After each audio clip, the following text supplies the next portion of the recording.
Welcome to Toyota Field, San Antonio, Texas. Week 2 of USL Championship action set to come your way. San Antonio FC hosting the Riverhounds of Pittsburgh. Thank you so much for joining us this evening. Tyler Denning, Katie Goodman. We were here week number 1. San Antonio celebrating 10 years of action, and what a way to start the season with a victory. Huge win there for San Antonio FC. They were looking so good. Lots of movement up top, and it came from a big goal there from Diogo Pacheco. You can have a look back at it here. It was a redirect from Mitch Tainer. Diogo's able to get there, get a little bit off the end of it, commits the keeper in the wrong way, slides it right by, and just like that, you hear the roar of the crowd. A familiar sound that I think San Antonio's been missing. And for a group that's working in a lot of new pieces, a first-year head coach, the result pretty favorable for week number 1. It was really fantastic. Good to see the old San Antonio FC coming back. It's going to be a really interesting matchup here because we've got two teams in Pittsburgh, Riverhounds and San Antonio FC, running two different styles. We're used to seeing two really direct teams, both going with a back four. You've got the Pittsburgh Riverhounds going to 4-2-3-1. You've got SAFC with a 4-3-3. So it's going to be an interesting matchup. And again, that's what we love to see here early on in the season. Yeah, these two franchises over the years, the last 5 years, in fact, both have won a Players' Shield that is best regular season record. So historically very good. But you talk SAFC, Mitch Tainer, big reason for their success over the years. San Antonio FC just wouldn't be SAFC without Mitch Tainer. He has a chance tonight to get into that 11th spot. Right now, he's holding the 12th player to record 20,000 regular season minutes in the USL Championship in the regular season. He leads the team in appearances, but now he has a chance to start making a name for himself league-wide there. You want to win the game tonight if you're San Antonio, you got to score some goals. The tough task they are going up against last year's best goalkeeper in the USL. Yes, Eric Dick is going to be the guy to beat here. He was a Golden Glove winner back in 2024, keeper of the year, only allowed 18 goals in 26 matches. That was a .69 goals against average. So again, tough guy to beat here. So a great matchup for week number 2 of the USL Championship season. What do we find out tonight? San Antonio coming off a win. We will give you starting lineups and opening kick when we come back to Toyota Field.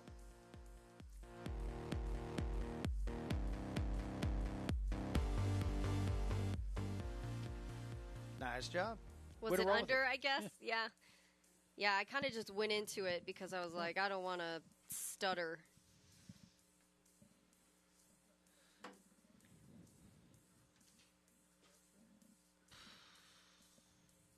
I really like that safety a lot, but I know we're over 20 seconds.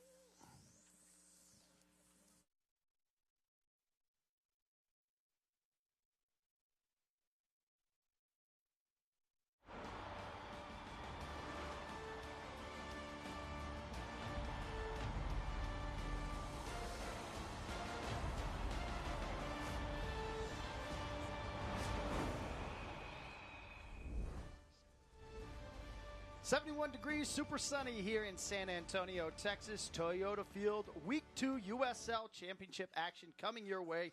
The Riverhounds of Pittsburgh in town to take on San Antonio FC. Thank you so much for joining us this evening. Tyler Denning, Katie Goodman. We were here last week. Start to the 10th anniversary season, and what a way to start. SAFC welcoming some new faces, and they do it with a victory. With a victory, with the goal from Diogo Pacheco. I mean, talk about starting off on the strong foot. It was an assist from Mitch Tainer. Beautiful. Something that I really love to see from San Antonio FC this early on. As you can see, there's that redirect. Diogo Pacheco picks it up and commits the keep in the wrong direction, slides by him, and it's a big roaring cheer there from San Antonio fans. And we saw some other moments from Pacheco and the squad as a whole, some of those new names. It could have been easily more than 1-0. Absolutely. Lots of great movement off the ball, some really solid set pieces. There is that replay once again, but all really good stuff there from San Antonio FC, especially in those final 15-20 minutes. Always great to start the season top of the table. Let's talk tonight's matchup. The Riverhounds of Pittsburgh and SAFC, over the last 5 years, these two clubs have won the Players' Shield. That is the best regular season record. Great ball clubs. Historically amazing clubs. For Pittsburgh, they have made the playoffs in the last 7 years. So they're coming off of that high. They've got a lot of new players. They've got some young faces. They've also changed their point of attack. So usually a very direct team, now working with 4 in the back. You're seeing the same from San Antonio FC. So again, it's a really early thing in the season here to see how those changes play out. But it's exciting nonetheless. You talk SAFC over the years, their success, Mitch Tainer, so closely aligned with such. Mitch Tainer, this team wouldn't be SAFC without him. As you can see, he has the opportunity to be the 12th player to record 20,000 regular season minutes here in the USL regular season. He can move up in the ranks tonight to be 11th player. He's already, marked that 12th player here in all of USL Championship. He already leads the team in appearances. Now he's adding to the ranks here across the league. Okay, but if SAFC wants to score some goals tonight, a tough task. They are going up against the best goalkeeper in the league last season. Right. Keeper of the year, was working with a .69 goals against average, only allowed 18 goals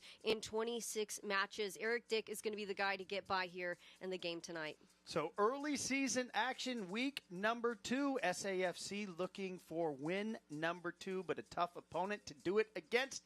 The Riverhounds of Pittsburgh, SAFC. Week number 2, USL Championship. We will get you starting lineups and the opening kick when we come back.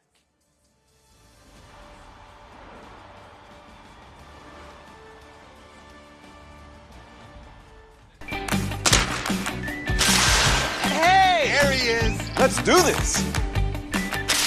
Hey! You ready? Yeah! You're up, guys. All right.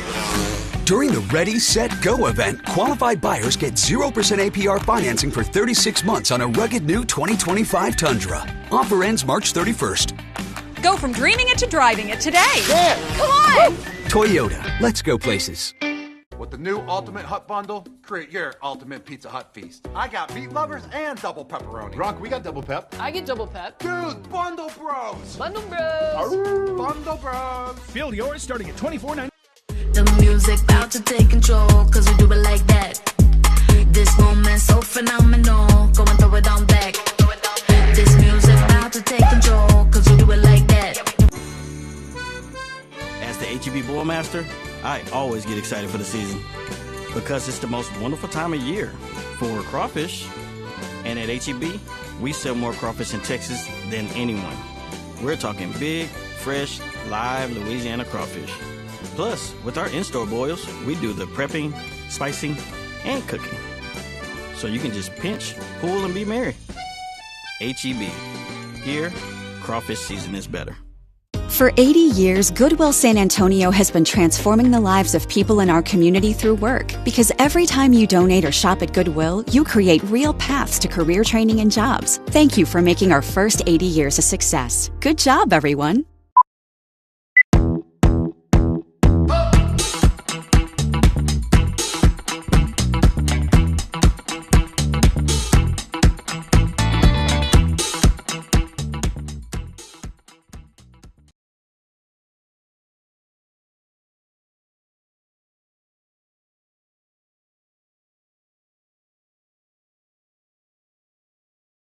Their second consecutive match at home to begin the 2025 campaign as we take a look at their starting lineup, and it will be the same starting 11 for the home squad.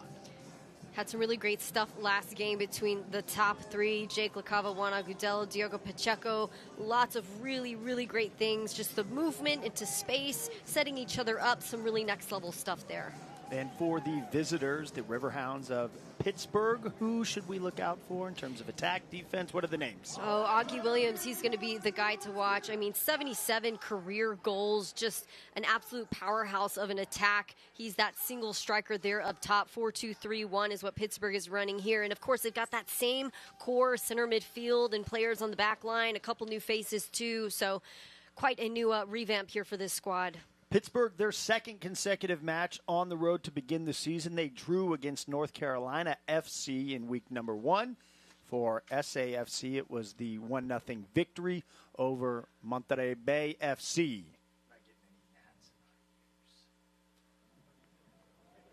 You mentioned the wind here, Tyler, and now SAFC, unlike that first game, they were playing with the wind at their back. Here, they're playing with the wind against them, and I mean, it's such a chaotic piece to the puzzle here in this game because with huge gusts like that, it can just go anywhere. Look at that. Yeah, case in point. That's why you want to keep it on the ground, especially if you're playing out of the back. It has been so windy across the spring here in San Antonio and Central Texas. San Antonio donning their all black. Pittsburgh with the split. I was kind of hoping they would go with what they were wearing in training. We were talking warm-ups where SAFC was out in their red and Pittsburgh in the yellow. Ketchup and mustard situation. It's a little more pleasing to the eye, this one. This is much better. Kit combinations. I really like those yellow kits that Pittsburgh has here with the checkers. It's going to be interesting on set pieces to watch with Carlos Sanchez in goal for SAFC as he's in the full yellow, but you can pick him out easily. Yeah. Yeah, don't want to get confused there if you're Pittsburgh. Trying to play that ball in the wind. You could see it checked up a little and spun back, but Sanchez there for the collection. You saw it in the game versus North Carolina. They love to go wrong. It was actually Augie Williams who was able to capitalize off a long ball that was misread by North Carolina's back line. There's a whistle on the challenge. Jason Borgi, the offender in the checkered. Have to have a look at this. Ooh, looks like a bit of an elbow to the nose or the noggin. Never a good thing. Definitely don't want to see Jimmy Medranda down. He's been such a key piece there on that left wing back. I mean, when you look at that last game that they had against Monterey Bay FC, he was such a key piece in getting up the field, really a key piece in the attack despite being in that outside back role. Good to see him pop up if you're a San Antonio fan. Medranda, one of 7 players that made their SAFC debut last week, along with Pacheco, the goal scorer we saw in the open, Cronali, Bedone, and 3 others. A squad that includes 13 newcomers for Carlos Llamosa. Katie, how does this wind affect how SAFC wants to play versus how they'll have to play? Well, that's a great example. That's a nice ball that I think was judged really well there by Mitch Tainer, actually. He knew he was going against the wind. He knew it would fall, so he overhit it. It fell in a really good spot. But I think especially in the back where you saw Medranda play back to Sanchez, you want to be careful because that's where the wind will carry it. Even on the ground, it's going to have some pace. So on one hand, it's being careful but not too careful. Turnover on the offensive side for SAFC. A service ball will bring Dick out in his box. Quick back to reset it the other way. Goes end line to end line and out for Sanchez. With this wind, will it be about mistake minimization? It feels like a team can send a ball up in the air and it may go whichever what way.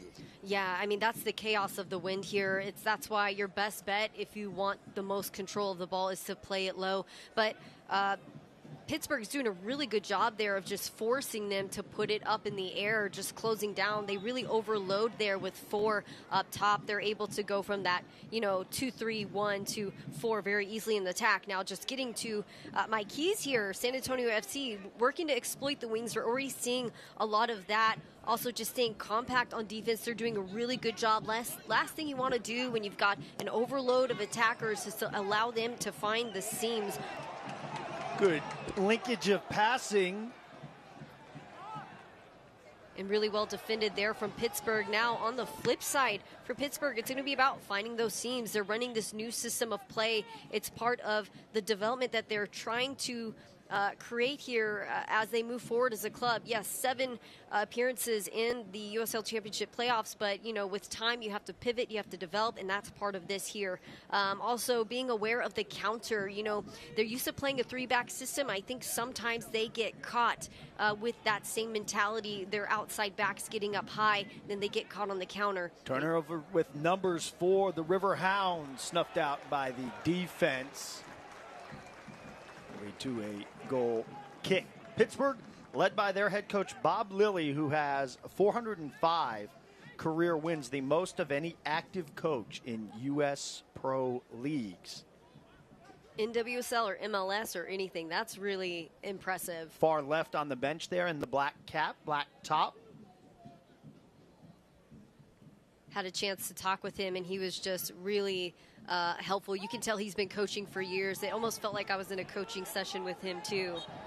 Taken down is Jake LaCava. LaCava coming off a good week one match. Very impactful. All facets of the game as SAFC continues to craft their identity for a new coach, a new group. LaCava has some jets, and he did a really good job of the 1v1, getting down into that attacking third. Now it's just connecting with those other two attackers who, you know, they're all doing so well. It's just finally putting those pieces together. I think we're going to see a lot of that game by game. Early returns, good stylistically and result-wise as well for the season opener that saw Toyota Field jam-packed, over 8,000 fans. Got chilly last Saturday, a little warmer this evening. Yeah, part of me wonders if some of these fans weren't worried that it was going to drop in temperature. You just don't know what to expect. Once bitten, in Texas. twice shy. Yeah, exactly. Well, maybe they're at home watching us. Yeah. You are. We appreciate you tuning in. But I really do love what we're seeing from San Antonio FC, just the movement. It's not stationary. I think a lot of times when you have a direct style of play, it tends to become a little mechanical, whereas with this style of play, it's just really fluid movement. Guys already communicating super well despite it being so early on in season.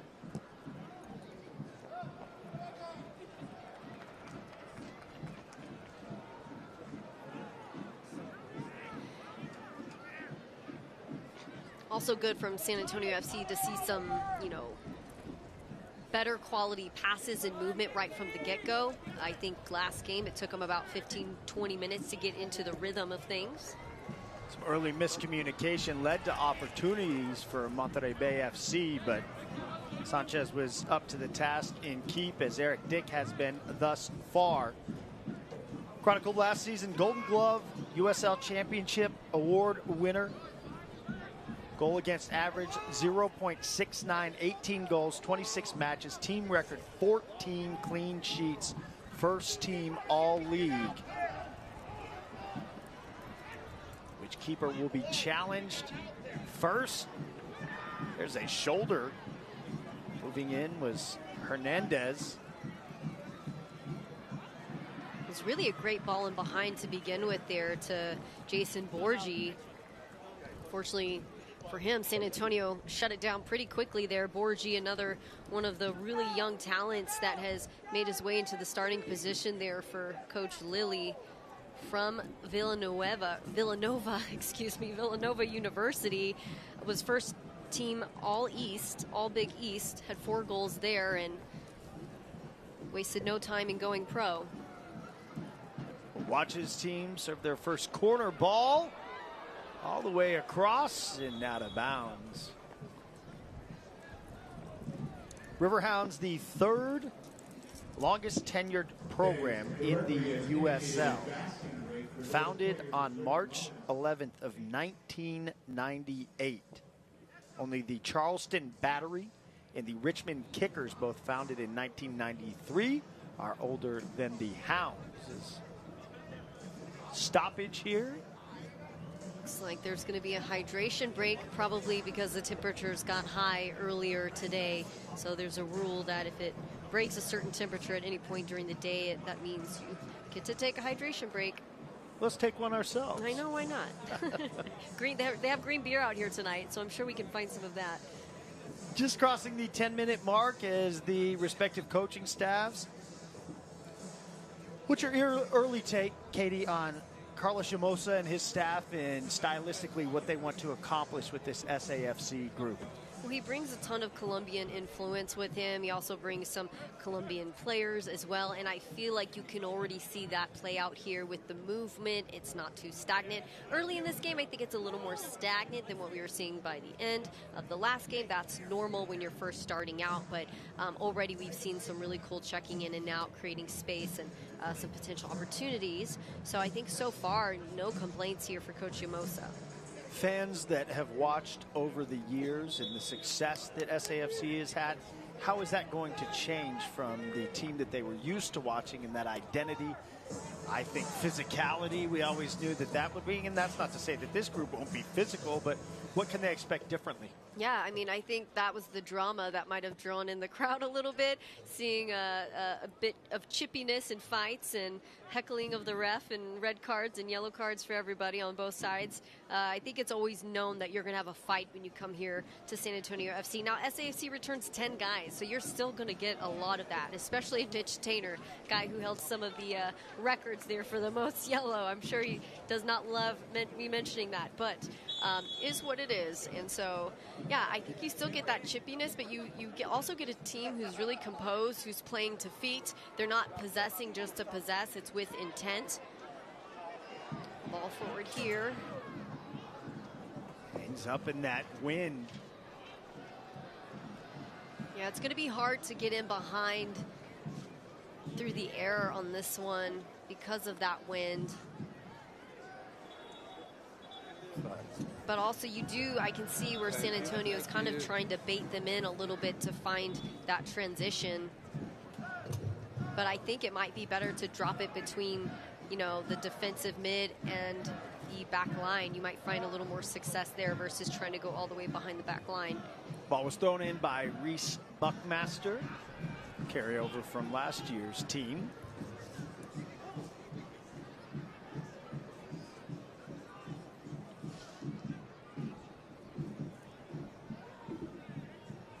All time in the series, San Antonio 1 win, 3 draws. They have never lost to the Riverhounds. San Antonio strong historically as well against the Eastern Conference since regular interconference play began in 2017. SAFC, Katie, 17, 9, and 10, a plus 39 goal differential, 10 shutouts against Eastern Conference foes. Yeah, I think that goal differential was really what helped them to get, both the Players' Shield and that win that championship back in 2022. Even if they let some in, they could put up 3 or 4 more. That wasn't the case last season. If they went down a few, they just didn't have the firepower up top to put it away. I think adding Diogo Pacheco into the mix is a huge piece of the puzzle here, along with that changed formation. It's one thing to add in a key player who can put it away. It's another thing to also implement. Good cross opportunity for the Hounds, but harmlessly through the box. No foot, and Yellow able to receive it. Ball stays in bounds, but out of the offensive third. Dick sending it back down there and eventually booted up into the stands and hopefully not spilling any beverages. Ball played quickly in. Sanchez was aware, but harmlessly over the head of the SAFC goalkeeper. Robbie Mertz trying some cheeky stuff there. Trying to keep San Antonio on their toes.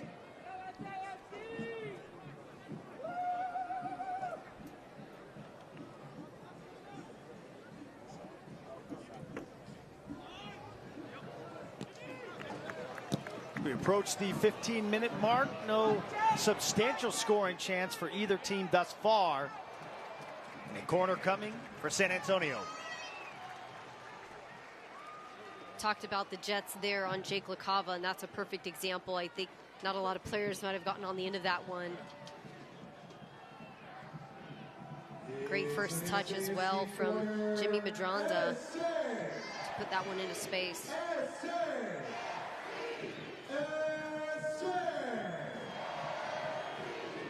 Jorge Hernandez will go to the left corner to take.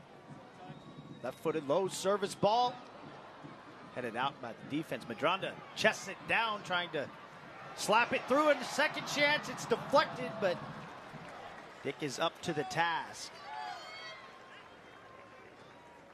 So the break, it was not a hydration break. Well, in a way it was a Ramadan break with sundown and with the sun going down, respecting the players that are practicing the fast of Ramadan. So the ability to break the fast and hydrate. We've seen that across multiple sports, a lot of conference basketball tournaments right now. I love the respect that they play to that. It's something so simple and easy to do, but, you know, not everybody always adheres to it. And so got to hand it to the USL Championship for respecting that. Good job working your sources, too. Yeah, got some really solid guys in the truck who know what they're talking about. Thank you, folks. Yeah, I thought it was odd. I'd never seen something that quickly into a game, but got to the bottom of it. You never know in Texas, really and truly, because it did get into the 90s yesterday. It did, yeah. This week we've already crested into the 90s.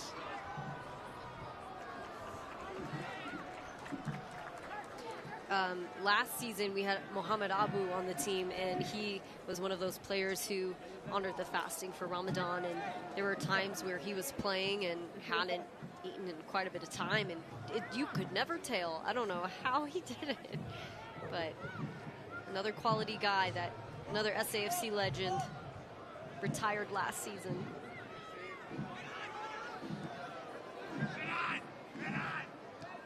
Another guy who retired, a big name, is Canardo Forbes. Huge deal. Just announced. Yeah, just announced. This past week will transition into a coaching role. Was a legend with the Riverhounds, a 7-time All-USL Championship selection. So Canardo Forbes taking his insight to the coaching staff. Had a chance to, well, hold that thought. Defensively, numbers are back, but an attacker scooting forward. SAFC content to let the ball roll out of bounds past the back line, and Sanchez to key it in. Go ahead. Take a little breather and reset. But yes, I was talking with head coach Lilly, and I had asked him about Canardo Forbes because he said, yeah, I've been his coach for almost 6 years. He's almost like family at this point. It was a no-brainer to bring him on staff because of his veteran leadership. Got a lot of young guys out here. Kind of compared him to Tim Duncan and Ginobili, how they show up at practice and they still help out and coach some of these young guys. Trying to work the give and go to La Cava. The whistle is on the challenge prior to the pass. So yeah, it was interesting to hear Coach Lilly talk about him, and it was actually kind of funny. He said that he had him on film, so he showed some of the game tape to the guys at practice this week and said, hey, just so you know, Canardo's the one who cut these clips, and they said, no way. There's no way he did that. Abdou Nadaye, the referee for tonight's match. Fernando Fierro and Clarence Clark, the assistant referees.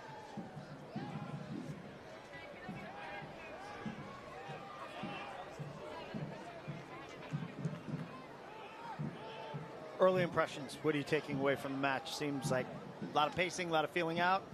Distill it for us. Yeah, it seems like a lot of similarities on both sides. Both teams trying to use the flanks, not a ton of use down the center of the field. Maybe that's something to look into and try to change up at the half. Still got plenty of time to see some of that come together. Usually around the 20-minute mark is when teams are really starting to mesh or get their momentum going. But yeah, just a lot of back and forth, a lot of the same mindset of that horizontal possession. Charles Mertz was streaking there. Teammate content to just play it up the other side. The Hounds will build their attack. Challenge coming from Pacheco. Thwarted it momentarily. SAFC does create the turnover, but giving it right back. Player to the pitch. The Hound is down, and that will draw a whistle. Just outside the box area will be marked. It's going to be a tricky spot here for San Antonio FC. Looked like quite a bit of ball, but I think when you get your elbow up and into the face, you're going to get called for it there. Second whistle we've seen. For something comparable, Almir Soto was the offending defensive party. Now again, with the wind here, this could go one of two ways. You could sky it, or it could carry it into a really tough spot. So it's going to be interesting to see. You don't have a ton of guys loading the line here. Almost looks like maybe a one-time opportunity they might be going for. Watching the flags as well, the wind kind of swirling around.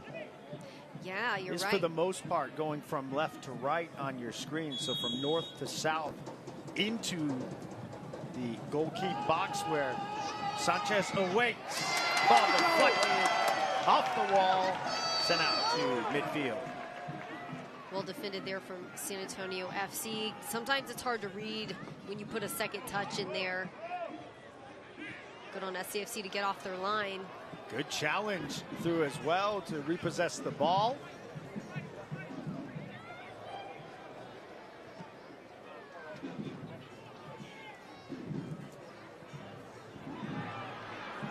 Chipped out to the right flank, and the ball does go out of bounds. Great idea. Great idea on that back heel flip. Flag is up. And if you'd held it maybe a half second more, that would have been good to go. Like the thinking, though? Yeah, I do. I love it. There's a lot of movement going on here. We'll have a look back at that. And again, yeah, just a bit of a half step or more hold. He would have been in there behind the back line. I think they're, with the wind against them at this point, it's better to try to go for the long ball from there where they just attempted it. Katie, when you're the attacker, the offensive player in that situation, trying to time your run, are you looking at the ball? Are you looking at your teammate? Are you looking at the defender? Oh, you got to have three eyeballs, two in the front, one in the back, to try to figure that, a sixth sense, if you will. But Riverhounds some space to operate. Deflected out off the head. Near the line and deflected out of bounds now. Some really great footwork there from Borghi. Honestly, hard to believe he's just fresh out of college and already playing pro. It seems like he's been used to it. They did have a great preseason, played 3 other USL Championship teams. Ilal Usumanu, player throwing it in, did throw it in. Possession right now in favor of San Antonio, 62-38. I believe that. They've really done a great job to possess and command. They just need to be better at breaking through that final third. Things might change when it's going the opposite direction and they have the wind at their back. Either way, they still need to learn how to work through these moments. Throw in, but right near the corner box. Nice. Let's go. Some space, some men to operate. San Antonio charging. Pittsburgh defense responding. Too bad. That was a great transition out. I mean, they had numbers up and everything, but you got to hand it to Pittsburgh. Just able to get back and get compact. That's going to help save them throughout this season. Something actually Coach Lilly had mentioned is that, you know, yeah, we need a little bit more firepower. That's what we did with bringing Augie Williams in, but our defense has always been really hard to break through. Augie Williams was the goal scorer for Pittsburgh last week. They had 6 players making their pro debuts, not just club debuts. 3 guys from Villanova out in the Big East, all young players. You've got another guy who played on the English national team. I mean, really young faces, partly getting appearances because of the injuries Pittsburgh has at the moment. Missing a big key piece, and oh, thought we were on a counter. Missing a big key piece in Bertrand Jacquesson from France. Come on. Little space to operate. Come on. Chipped in, trying to find LaCava. All ends up in the midst of Eric Dick. tricky to play that ball back with your head, but seemed pretty calm and composed about it.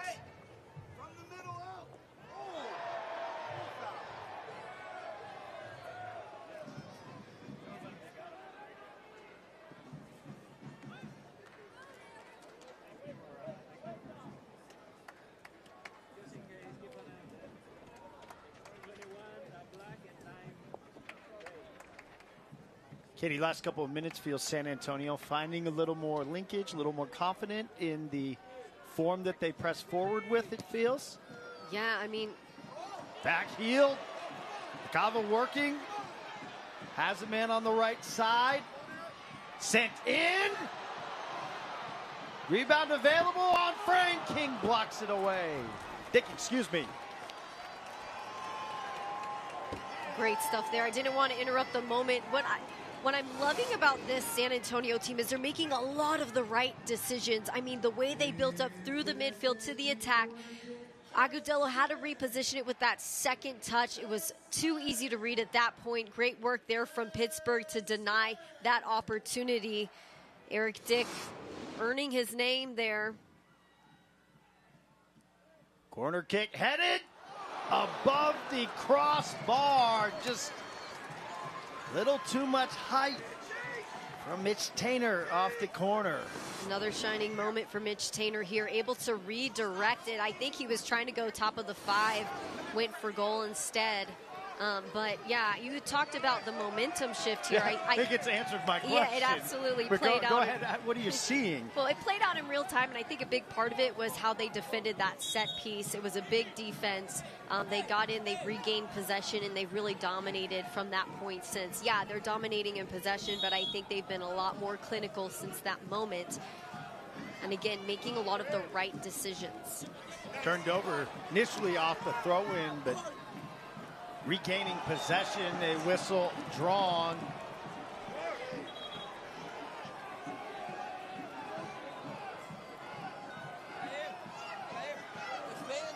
Looks like there's going to be a talking to from the ref to Lalo Sumanu. Early impressions, it feels like watching Jimmy Madrana that he is just a nuisance, and I mean that in a very complimentary way. Oh man, that's the exact kind of player that every coach wants at any level. You want someone who's going to be a thorn in the side, especially as an outside back and as a center mid. You just want somebody who's really going to cause some problems. And he does that. And again, he's really clinical in the attack too, which makes him such a tough guy to mark.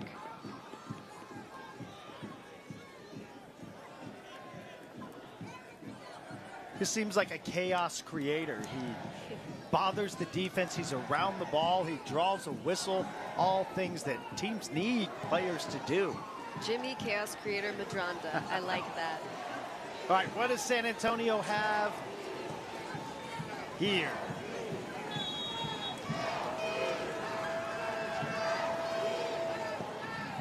He will serve it up, and Eric Dick out. That's a tough one again with the wind, but great read there from Eric Dick.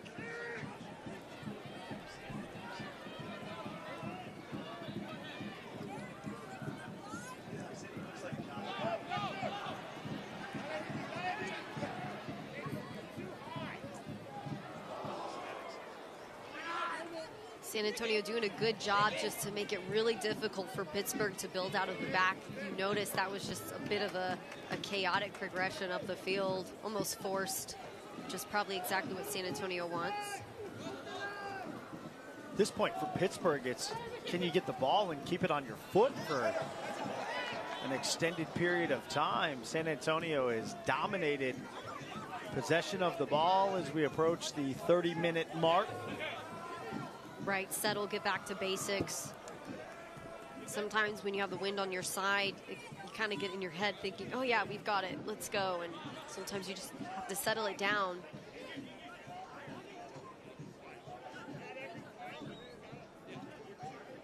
Toyota Field, week number 2 of the 2025 USL Championship season. San Antonio already with 3 points on the table after a week 1 win. Been so good at home over the years, left the home crowd with something happy to go home with last Saturday. But tonight, a much tougher task.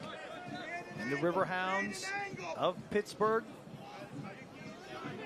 team that in 2023 captured the Players' Shield for best regular season record. Year after San Antonio did it and went on to win a championship.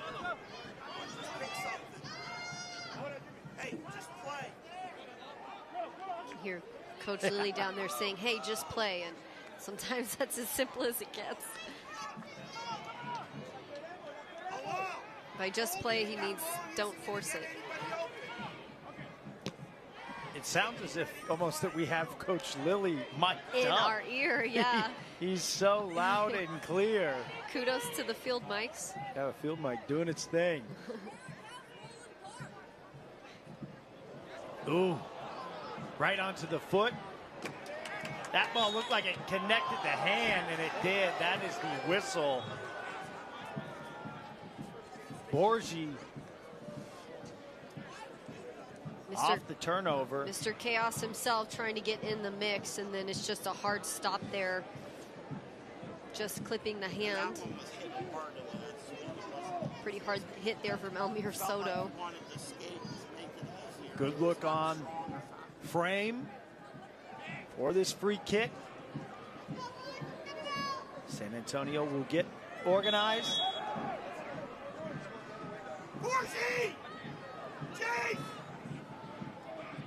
You cannot miss the voice of Bob Lilly. There's the shot.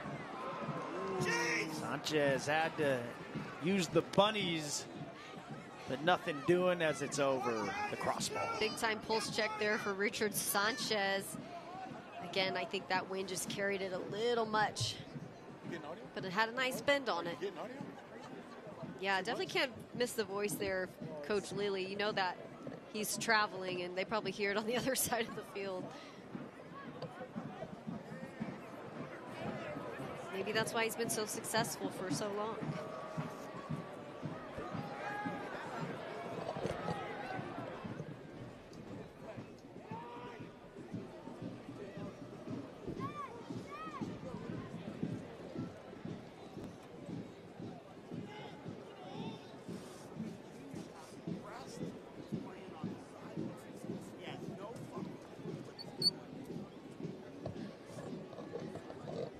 I don't need to interpret that one for you, nor do I need to ask you to interpret it for us. Coach doing coach things, you know. He's out there coaching. He's just out there coaching. Yep.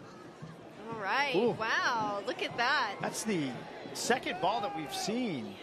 You just can't let that. Completely misplayed. Those are the things you can't let happen when you have possession. You're coming out of a goal kick that you have to force it out. So Mitch Tainer just right into the stands, giving Pittsburgh an opportunity to try to find some momentum, find some life. They find another whistle. This is the third whistle, I believe, right around this area, and it will draw a yellow card. You saw the clarification as to why it was the forearm. Let's take a look at what drew the yellow. Yeah, a bit of a clip of the heels, and then I think a bit of a forearm as well. That'll do it. Soto's been physical out there, definitely finding that SAFC form and physicality, but that forearm to the lower back. Bit of Colombian presence added to the roster here, and Elmir Soto has really been an impressive piece of the puzzle there so far this season. But you got to hand it to Pittsburgh, just clawing their way back, not letting that momentum compound for San Antonio.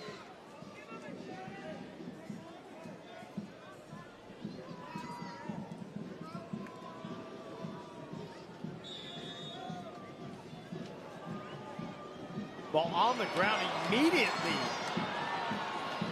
to San Antonio. Now numbers the other way. Players streaking. Pacheco with LaCava. LaCava will dish it off to Pacheco. Loses the handle. So much easier said than done, but that final third, getting opportunities, getting finishes, it's a difference maker. A huge piece of that is Nicky Hernandez there in the center of the park, an absolute workhorse. I think the last 3 transitional moments out has been because he's been able to get there and win the ball defensively, and then he distributes with quality. So now it's just working on that transition from the midfield to offense in a way that's a little more dangerous.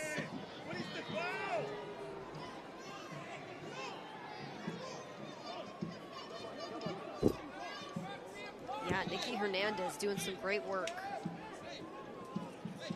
Dallas, Texas, played for New Mexico United prior to this. Was actually part of that USL Championship title team with SAFC in 2022. Was injured, unfortunately, didn't get to see his full capacity.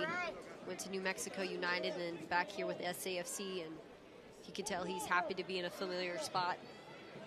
Easy to pick out with the Nicky H on the back, number 8 in black.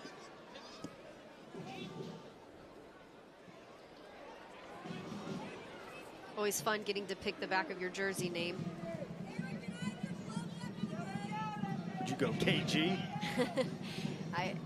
Into the box, Sanchez. So where is the deflection? Careens harmlessly past the right post. Like a bit of a tabletop there for Mitch Tainer. Augie Williams there, as one would expect. So much speed, not happy with the call, of course. Ask about the back. Tainer and Williams have had a couple exchanges, a nudge earlier in the game, but it seems friendly. Yeah, some friendly banter. We'll just call it banter. I mean, these two have seen each other over and over. Both have played in the league. Tons of games there for Augie Williams at Indy 11. Jorge Hernandez will plead his case. The whistle already blown. It's like this is going in the favor here of San Antonio. Thought it was going to be called a handball, but he's asking for the push from behind. A little bit. I think they can live with the outcome. Yeah. Not too dangerous of a spot. Gonna put numbers up anyway. Gonna have to overhit this one. So Jorge back on a multi-year deal. Joined the club in 23, the club all-time assist and single season assist record. USL Championship Player of the Year finalist, all-league first teamer. Huge piece for San Antonio to retain for this season.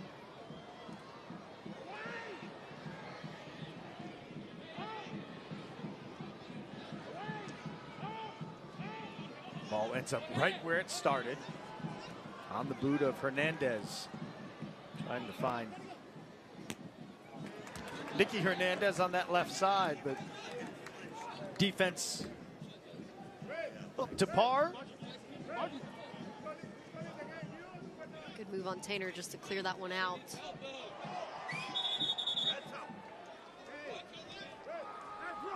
Got a good crowd out here tonight. Young and old alike.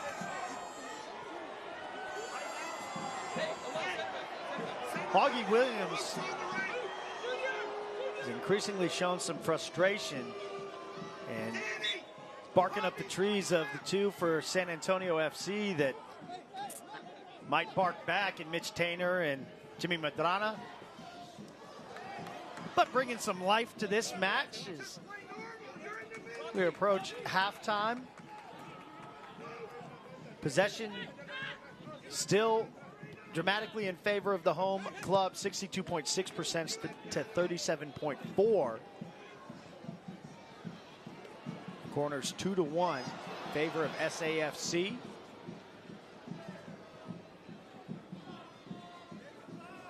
Then 4 shots for San Antonio to the 2 for Pittsburgh. One of those on target for San Antonio. No major opportunities for either team yet. Yeah, it seems as soon as one starts getting momentum, the other kind of comes along to shut it down. It's just really back and forth situation.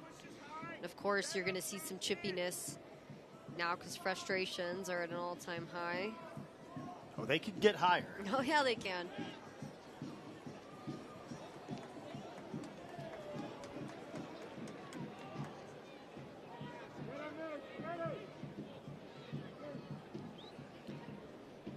Clear that Pittsburgh does not want them to play out of the back. 177 passes thus far for San Antonio, 99 for Pittsburgh. Pass accuracy, 81.9% for San Antonio. That drops to 58.6% in the opponent's half. Both teams 6 crosses, even in the crossing accuracy.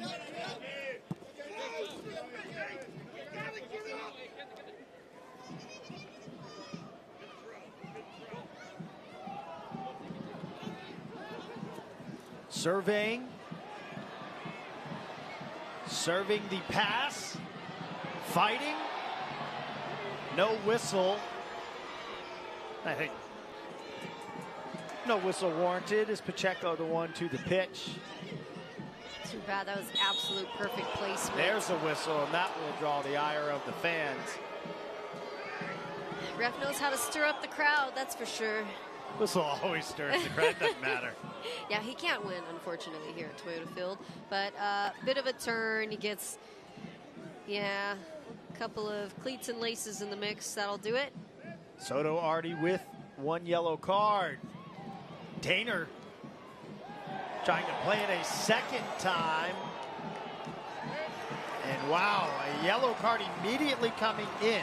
Over the last 10 minutes, Augie Williams, the leading attacking threat for Pittsburgh, has found some fire, and now he's drawn the ire of the referee. Ball's up. Both guys go up for it. As you can see, he tips Tainter off his center. Kind of went for an undercut. Yeah. No intention to play the ball whatsoever, but maybe just choosing that opportunity to exact some sort of revenge or message to Tainer from earlier. Yeah, and then you have Alex Cronali in the mix, too, starting to get defensive. It's one way to clear the benches. 2 yellow cards assessed, 1 for each team in this first half. Almir Soto got it in the 34th, and now Augie Williams. The closing minutes of opening frame. Sanchez. Feels like we're going to see someone sent off tonight. It's really starting to look like that. Feels like a matter of time for San Antonio as well to put something away. They had a good stretch of 5 to 10 minutes where the pressure was high. Nothing really to make Eric Dick work. That will be the final boss in the attack tonight. We had chronicled best keeper in the USL, top of the show, Golden Glove winner. 14 clean sheets, just 18 goals allowed for Eric Dick in keep for the Riverhounds. I think the mark of 2 really good teams is their ability to shift momentum mid-game. And so I think you're seeing that in these 2 historically successful clubs is, San Antonio gets things moving. They have possession, but it doesn't stay moving for too long.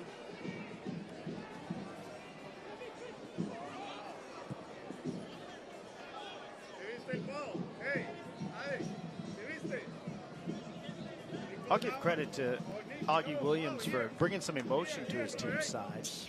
And at least firing him up a little bit. We've heard so much heat coming from Coach Lilly, wanting that from his team. Fair point. I think he's one of the few that we've seen that from there from Pittsburgh. Everyone else pretty even keel. Out wide to the right side.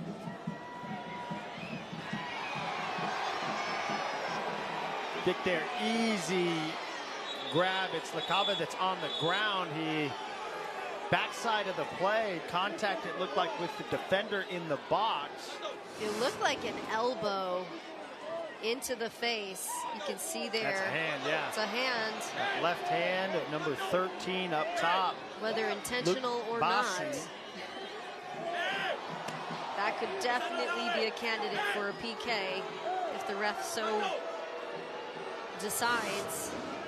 So Luke Biasi, it seemed kind of like he was just trying to spot, knowing that somebody was behind. He then looked after the fact to check on him, but it didn't seem like he reached around and gave him a whap. Yeah, I wouldn't say that was intentional. You could see where when his hand touched Jake LaCava's face, then he turned around to see what happened versus looking back and then smacking him.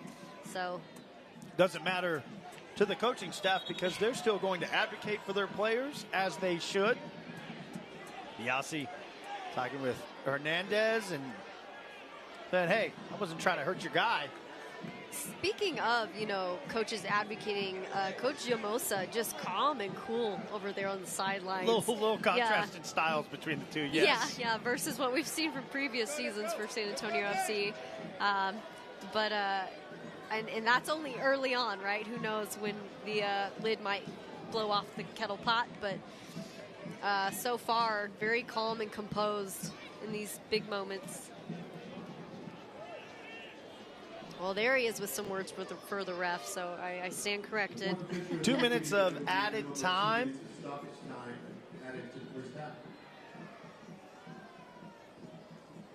Either team have a burst of life, scoring threat.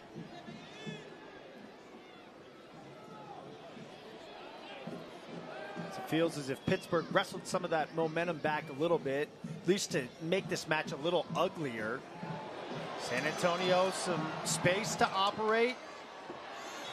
Chip down and stops the momentum.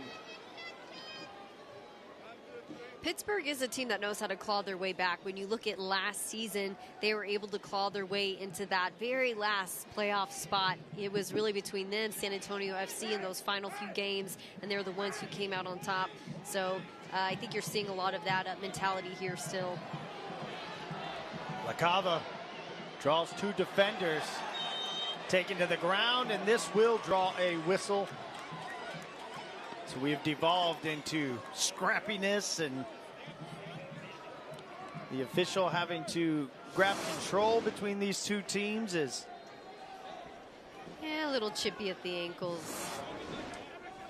But I think it's going to be a long 2 minutes here. A lot of stop and play before we make it to half. Question is, can they make something come from this? Jorge with Nicky Hernandez. For Eric Dick awaits, gets his team organized. Same on the other side. Figures to be the last salvo of the opening half. Low service ball, Riverhounds. Clear to half. Now down into their attacking third, racing towards the corner.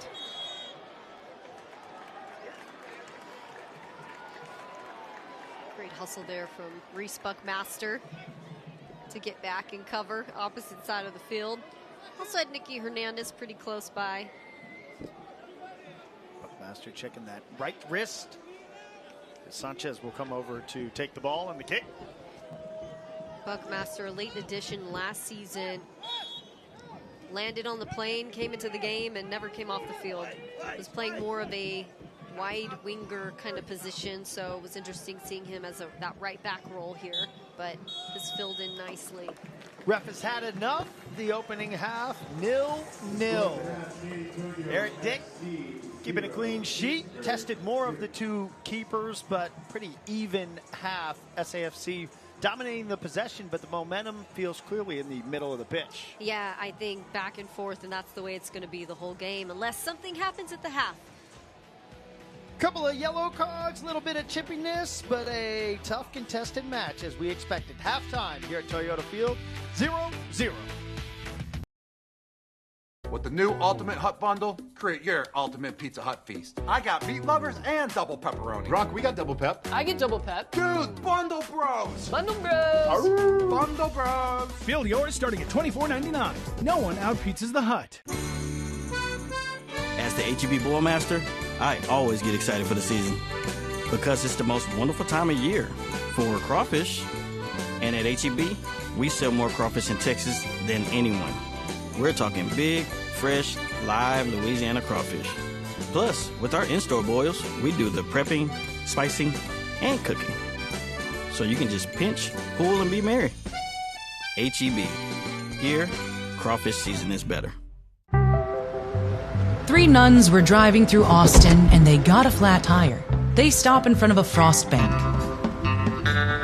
Next thing you know, a frost banker walks out and changes their tire? Hold on. This can't be real. It's a real story. And the nuns? Yeah, they weren't even Frost customers. Dude!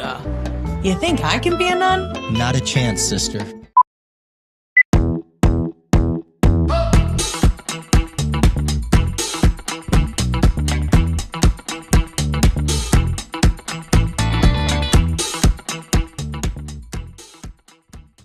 Imagine yourself in a new Toyota. Awesome. I like it.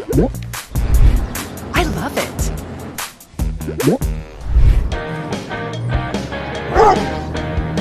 During the Ready, Set, Go event, qualified lessees can lease a stylish new 2025 Toyota Camry LE for $299 a month for 36 months. Offer ends March 31st. Go from dreaming it to driving it today. Toyota, let's go places.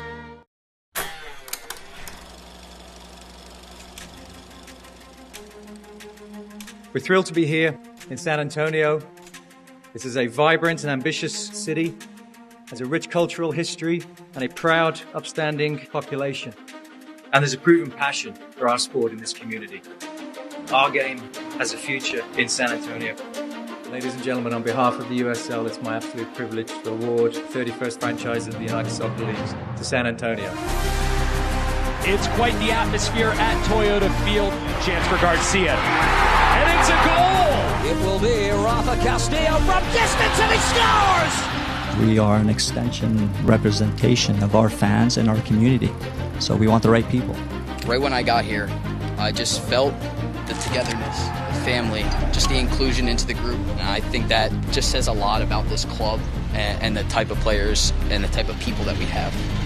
Lopez onside, good ball, Cheno Guzman! He'll put it away! Frank the Tank strikes again! Santiago Patino guides it in for the hat-trick! It's in! Ryan Roshandle! The objective of the Academy was to bring local San Antonio players through to the first team. Major steps forward, not only for Leo, but for the Academy.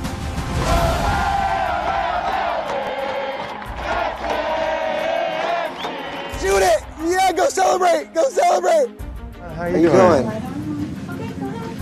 I'm incredibly grateful to everyone, especially to the fans who've always shown up for us.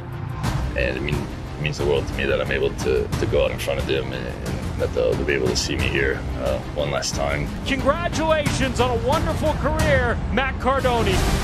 Teddy Oluwashi, his 15th goal this season. In point, drilling it home. A special match for defender Greg Cochran, who's appearing in his 100th match for the club. And they are going to the Western Conference semifinals. Oh, the magic continues. By Loney, San Antonio with a club record 7 goals. See Perano, the volley along, oh, and a huge save by Diego Restrepo. San Antonio FC finishes the fight. The long-awaited star, San Antonio FC, wins the USL Championship final.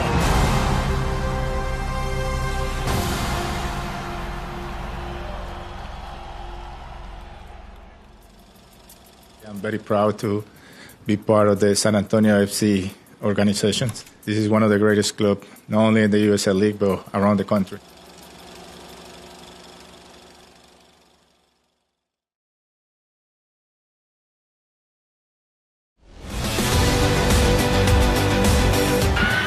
Bounces and a score, Cabrera! If week 1 taught us anything in USL Championship play, it's that this is going to be a marathon, not a sprint.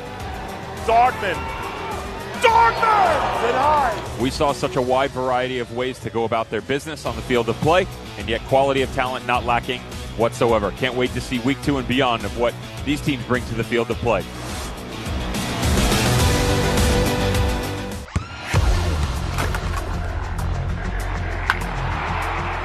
We all have goals. But let's be honest. Most of us aren't going to be professional athletes. But if your goal is to finish your degree, we can help. Come to a university that puts your goals first. Bellevue University, your partner in finishing goals.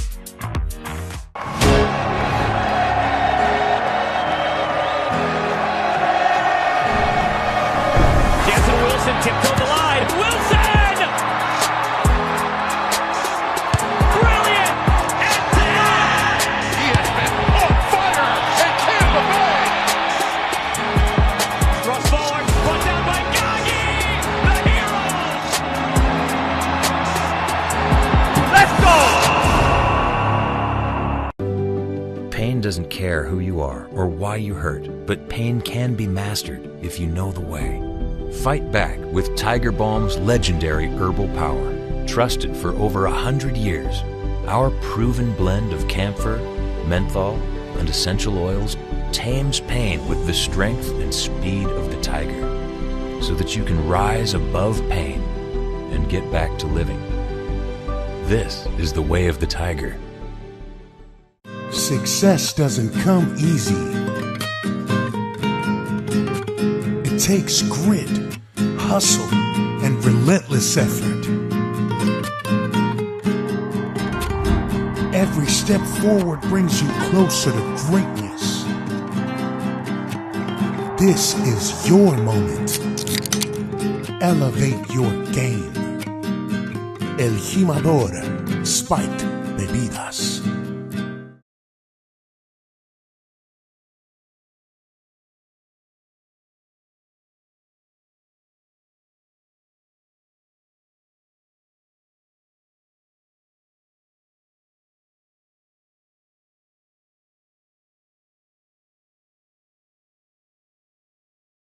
In the back, but for them it's about getting from the midfield into the attacking third and making breaking through those seams a little bit cleaner.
Thing, but I think San Antonio FC a couple of times have tried to put that ball forward and it hasn't really fallen in their favor. I think partly because they're working against the wind, so maybe they continue that method of play moving into the attack. Right now it's going to be making sure you're not over hitting it, you're actually under hitting it because that wind is going to carry it and take it, and maybe you can get past those very tough lines there for Pittsburgh because they've done a great job of just locking things down there, at least along the back line. 32 miles an hour, the wind that we saw earlier. Statistically, let's look at a breakdown from the first half. Anything for you stand out numbers-wise? Well, of course, there's that possession, that 61.3% possession, but just because you possess doesn't mean you're winning the game. Doesn't matter unless you're putting goals up here, right? I mean, we saw some positive things happening as they transition from midfield to offense there for San Antonio FC, but it simply has to be better. We need more movement. We need cleaner finishes. It's really that final touch, I think, that's making them pay. 4 shots to 2 for Pittsburgh and 10 fouls there for Pittsburgh. So you can tell that they're feeling that pressure there. So teams will regroup in the locker room. They do that now. They come out. We will have a second half of action for you. Week number 2, Toyota Field, USL Championship, San Antonio FC, Pittsburgh Riverhounds, SC 0-0 at half. What do you do if you won a big jackpot? Buy a new car, take a vacation. Pay off your house.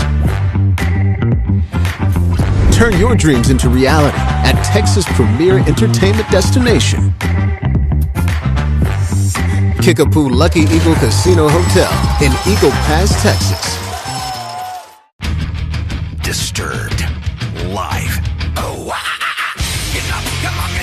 the 25th anniversary of the 5-time platinum album, The Sickness. 2 sets, 1 show, The Sickness in its entirety, and greatest hits with special guests, Daughtry, and nothing more.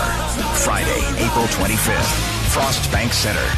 Tickets are on sale now at Ticketmaster.com. Disturbed. Live.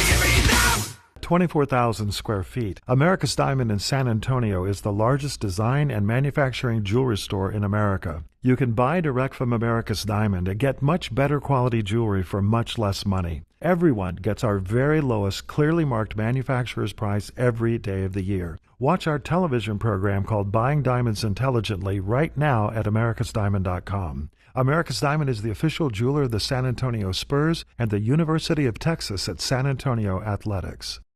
Take a good look around, and if you're looking down, put a little love in your heart. I hope when you decide kindness will be your guide, put a little love in your heart.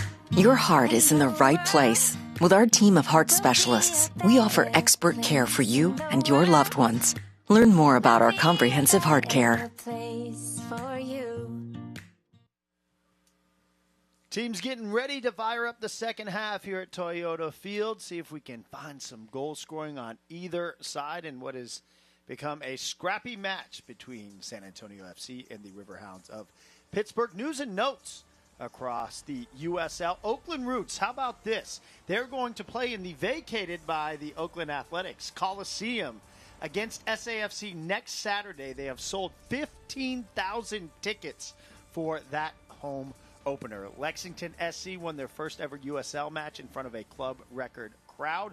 First team to win a debut match since 2018. As the USL Championship level continues to grow, US Open Cup kicks off next week with 8 USL Championship clubs entering the first round. News and notes around the USL. Second half when we come back to San Antonio.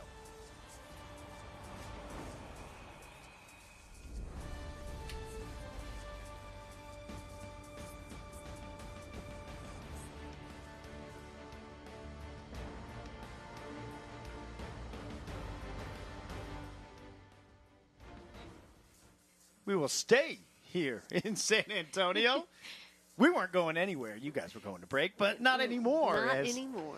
Teams are out. Teams are talking amongst one another. Katie, when you were in your playing days, halftime, what did you focus on? What adjustments were made at halftime? I asked you this last week, but take me through the halftime process, what players and coaches do. Yeah, well, pretty much coach finds where the breakdowns are. If there's a player getting loose with too much space, you know, that's where you say, hey, we need a step or we need to be moving as a unit. There's so many things that can come through in those moments. It's all nuanced and dependent on what's happening here. I think if you're San Antonio FC, it's a lot of keep doing what you're doing, but clean it up as you move into that final third. Put your strikers in a slightly better position.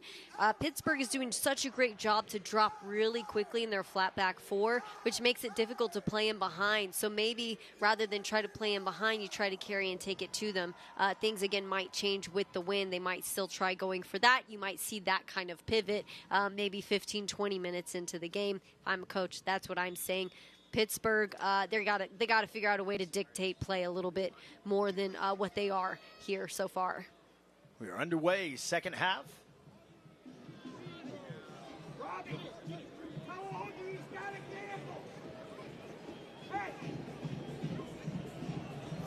Turnover.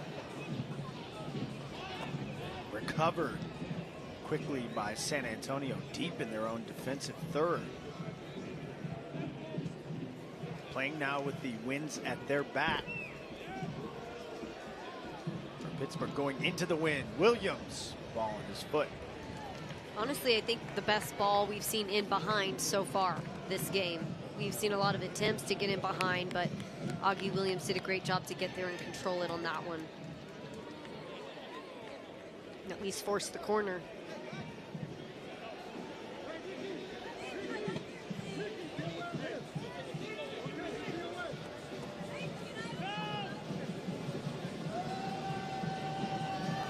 Second corner one.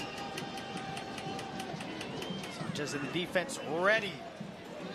Will remain in the box.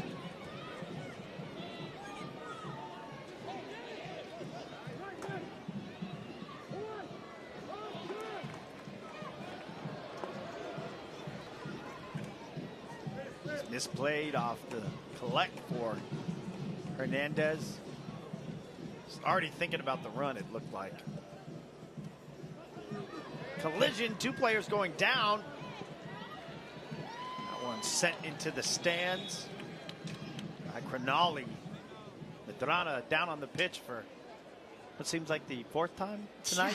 Yeah, has done a great job of not wasting any opportunity for a foul. As we can see there, ooh, that actually looks really painful. Looks like his foot got caught underneath. I think causing a lot of problems there, though, is Jason Borghi.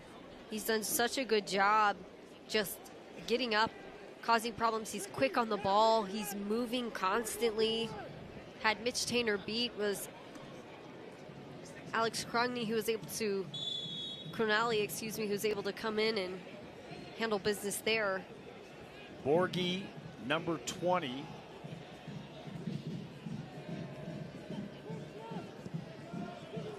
Yellow trim top.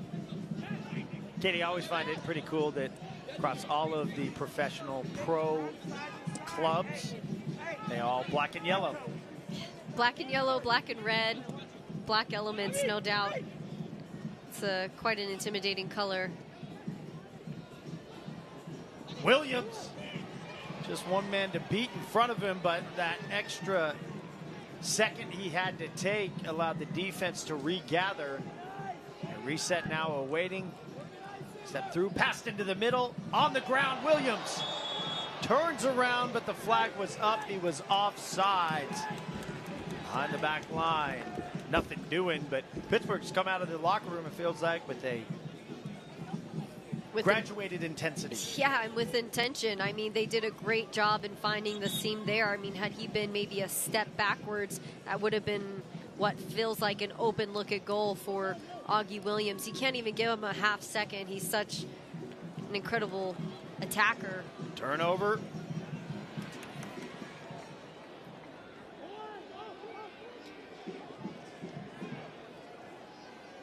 San Antonio's going to have to find a way to really settle this ball down.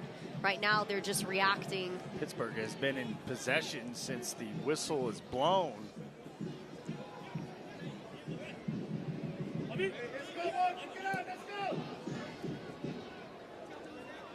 That booming voice of their head coach, Bob Lilly, trying to instruct the attack.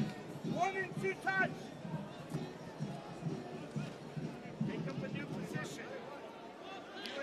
Yeah, make it essentially what Pittsburgh's making them do right now is run, trying to tire them out, letting the ball do the work.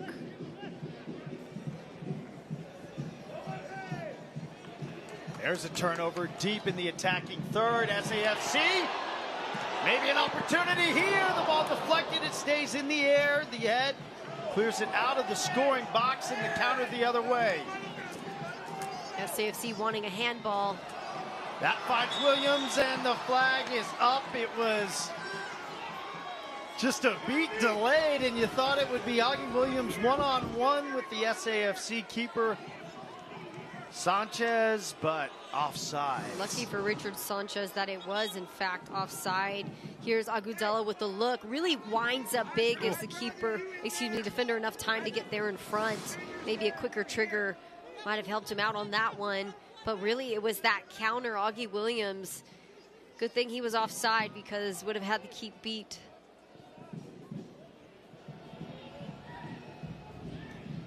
Pittsburgh has put San Antonio on the defensive. The opening minutes of the second half. There's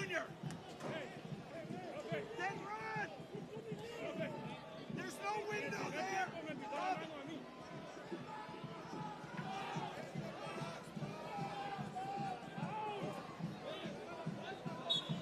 You get coaches like Bob Lilly, and for how long they've coached, that it's really hard to question anything that they're doing when they've had that amount of success that he's had. Healthy amount of pressure there from him on the sideline to his players. It's clear that they're trying to find some easy windows and passing lanes. Only way to do that is to just move on and off the ball. Williams fighting. Defensively, Crinali right there. Pacheco trying to link with ball off the head of Hernandez, who's fighting. Strong challenge, unfortunately a whistle for the home club. Nicky Hernandez came in from the side and draws the whistle. He's going for ball. Seems to get ball there. Ref thinks it's a little too dangerous, and you have to keep in mind that they've got to control the game too, so I don't think it's a bad call there from the ref. All I ever ask for when it comes to officiating any level, any sport, consistency. Agreed. There's going to be bad calls, but try to be as consistent from side to side throughout the match as you can be. What's a foul on one end should be a foul on the other end. A foul's a foul regardless of player or context within the game. That's not always the case. Punched out by Sanchez. Quality work there from Sanchez. Right place at the right time to paw that one away. Have a look back at it here. Got opens up a seam, finds a nice look at goal. All he can do is get there ahead of a Pittsburgh player to put it away. Yeah, maybe a deflection was in order, but a nice job to work through the traffic for Sanchez in keep.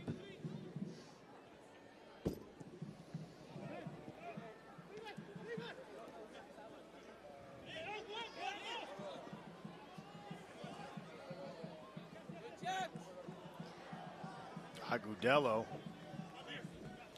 Looking like he's met his match there in Jackson Walty. Agudelo, typically a really strong guy on the ball. Both bigger guys. You can tell Walty's been tasked with watching him.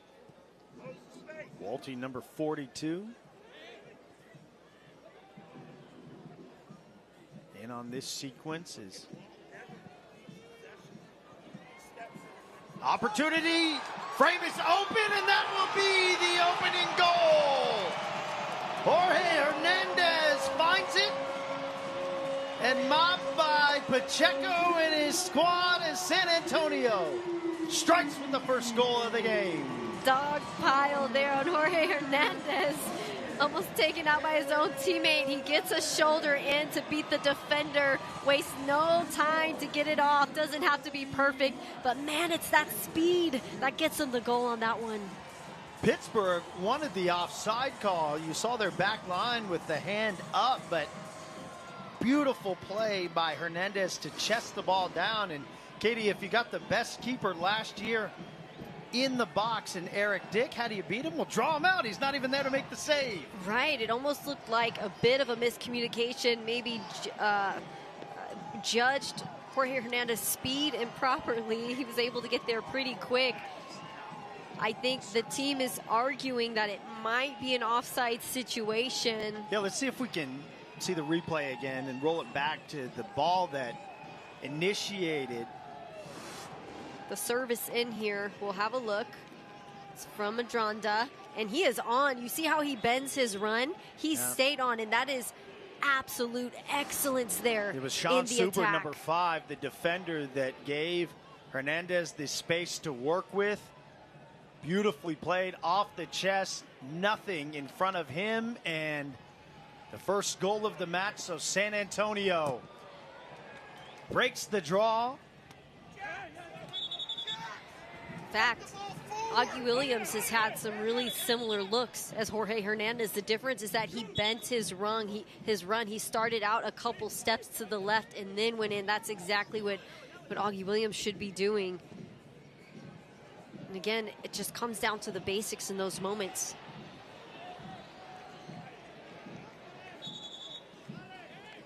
The fickle game it is. Pittsburgh comes out, shot out of a cannon for the second half, possessing the ball, placing the pressure on San Antonio, but quick sequence back the other way, a long ball. The assist coming off the foot of Jimmy Medrano.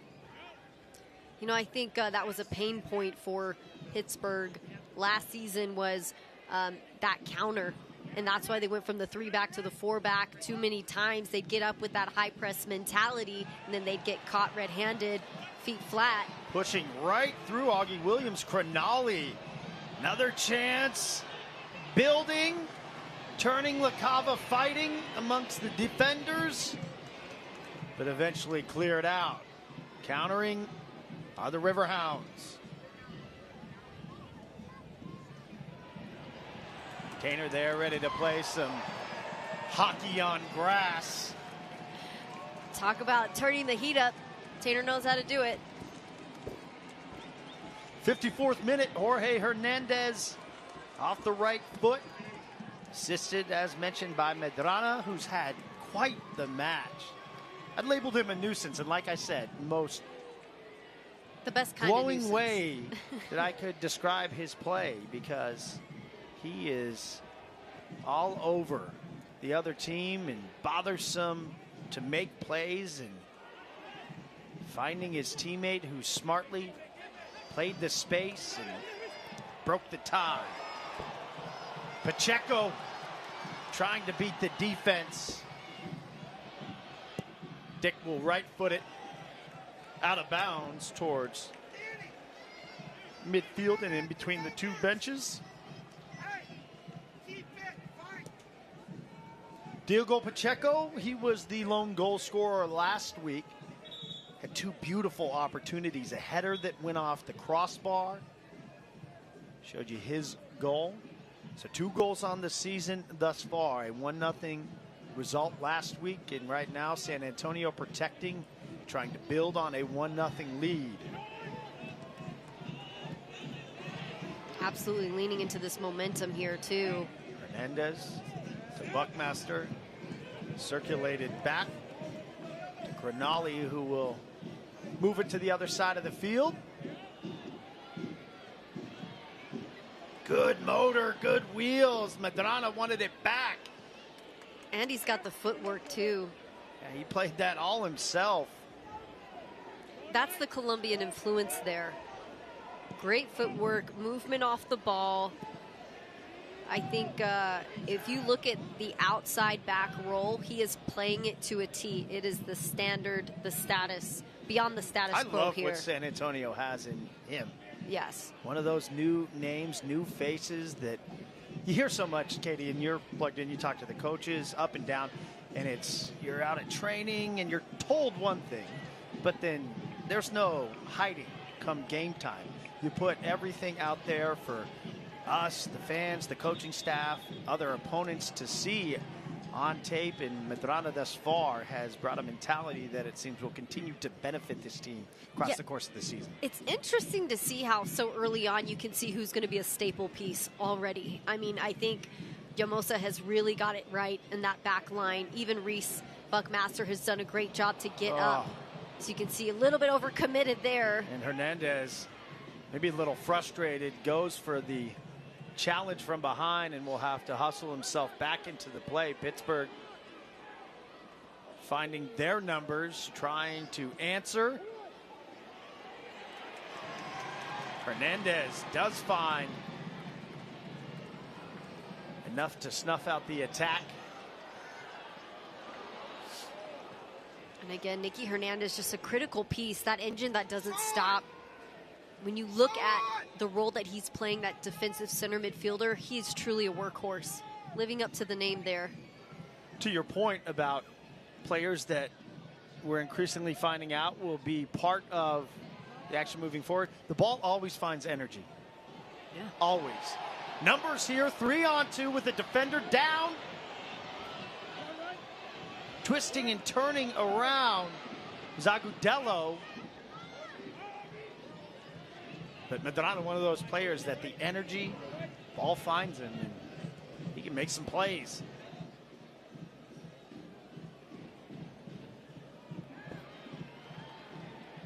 Yeah, I mean, he's pretty much shut down the entire left side of the field over there. Great work between him and Jorge Hernandez on the defensive side. See what magic Diogo Pacheco and Reese Buckmaster can manage over here. Buckmaster dropping behind Pacheco as Soto will be the one to survey. Pacheco working the footwork, strikes with the left, but over the crossbar. Love that he's taking it from all the way out there past the 18. He commits the defender, nice little tap to the left. Wynn carries it over the upper post there. But again, you can't give this guy space because he'll take it. Feels as if he's going to be in the mix for the leading goal scorer across the course of what is a long season.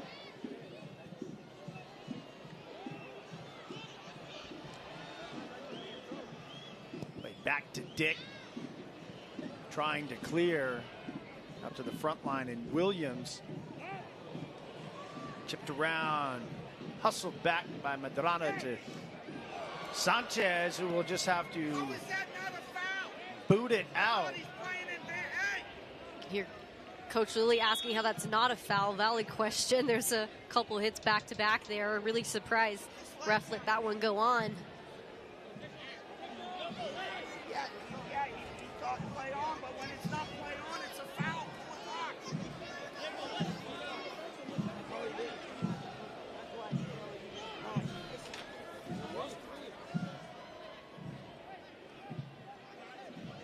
Mitch Tanner came into this match needing to make it into the second half, become the 11th most minuted player in USL Championship history, and he has done such. SAFC all-time leader in appearances and minutes. Both Pacheco and Tanner named to the USL Championship Team of the Week for Week 1. After that 1-0 victory over Monterrey Bay FC. San Antonio trying to make it 2-0.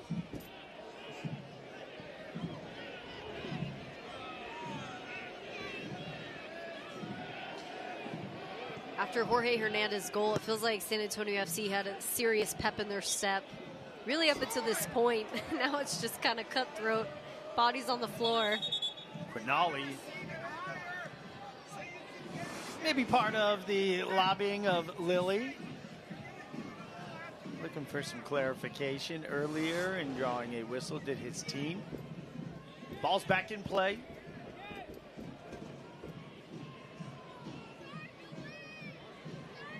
Four San Antonio defenders easily take care of that initial salvo. Lacava, the dispossessed Pittsburgh.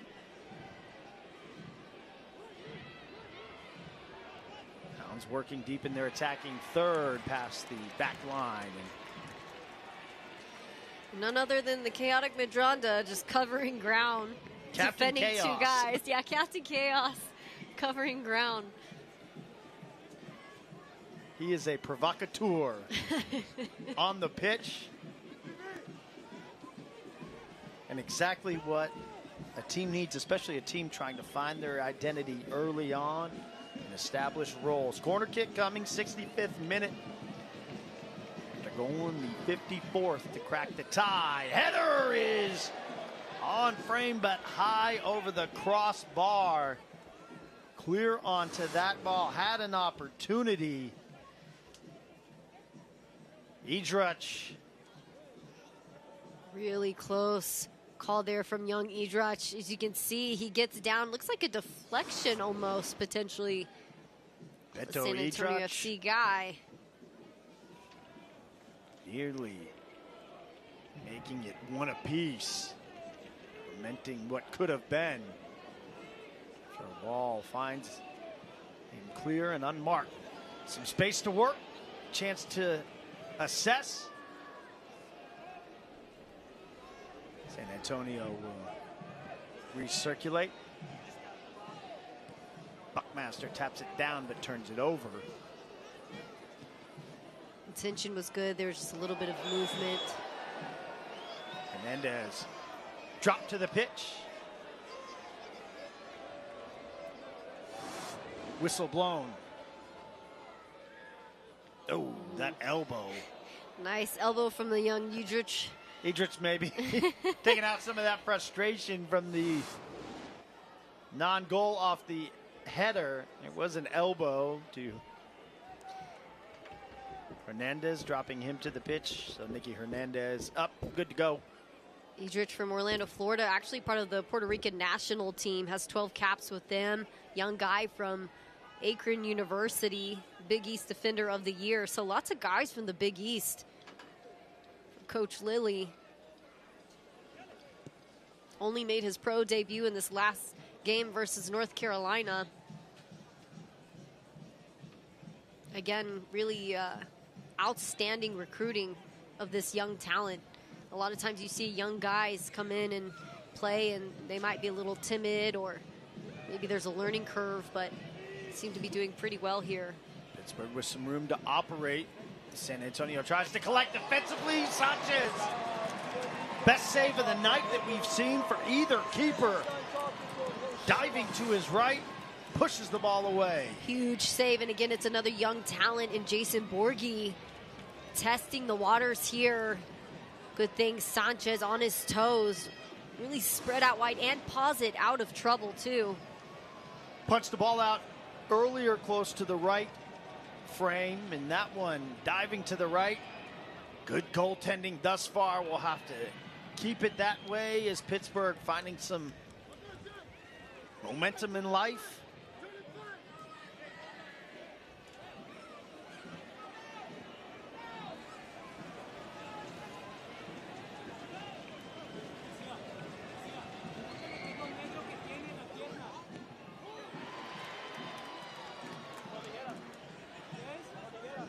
Ball stays. Can I see it? Can I see it? Yeah, it's fine.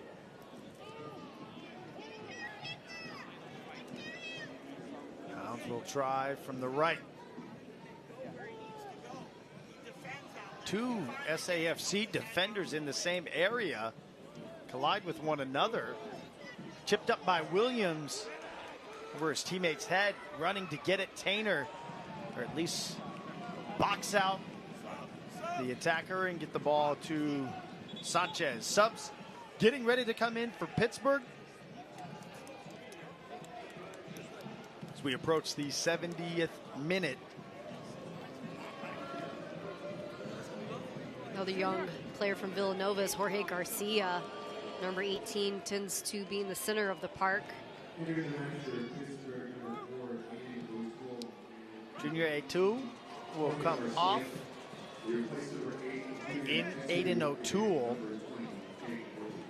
Borghi will be the player coming off for Garcia. Borghi, we've made mention of a couple times across the course of the match thus far. Really a great showing for this young talent so early on.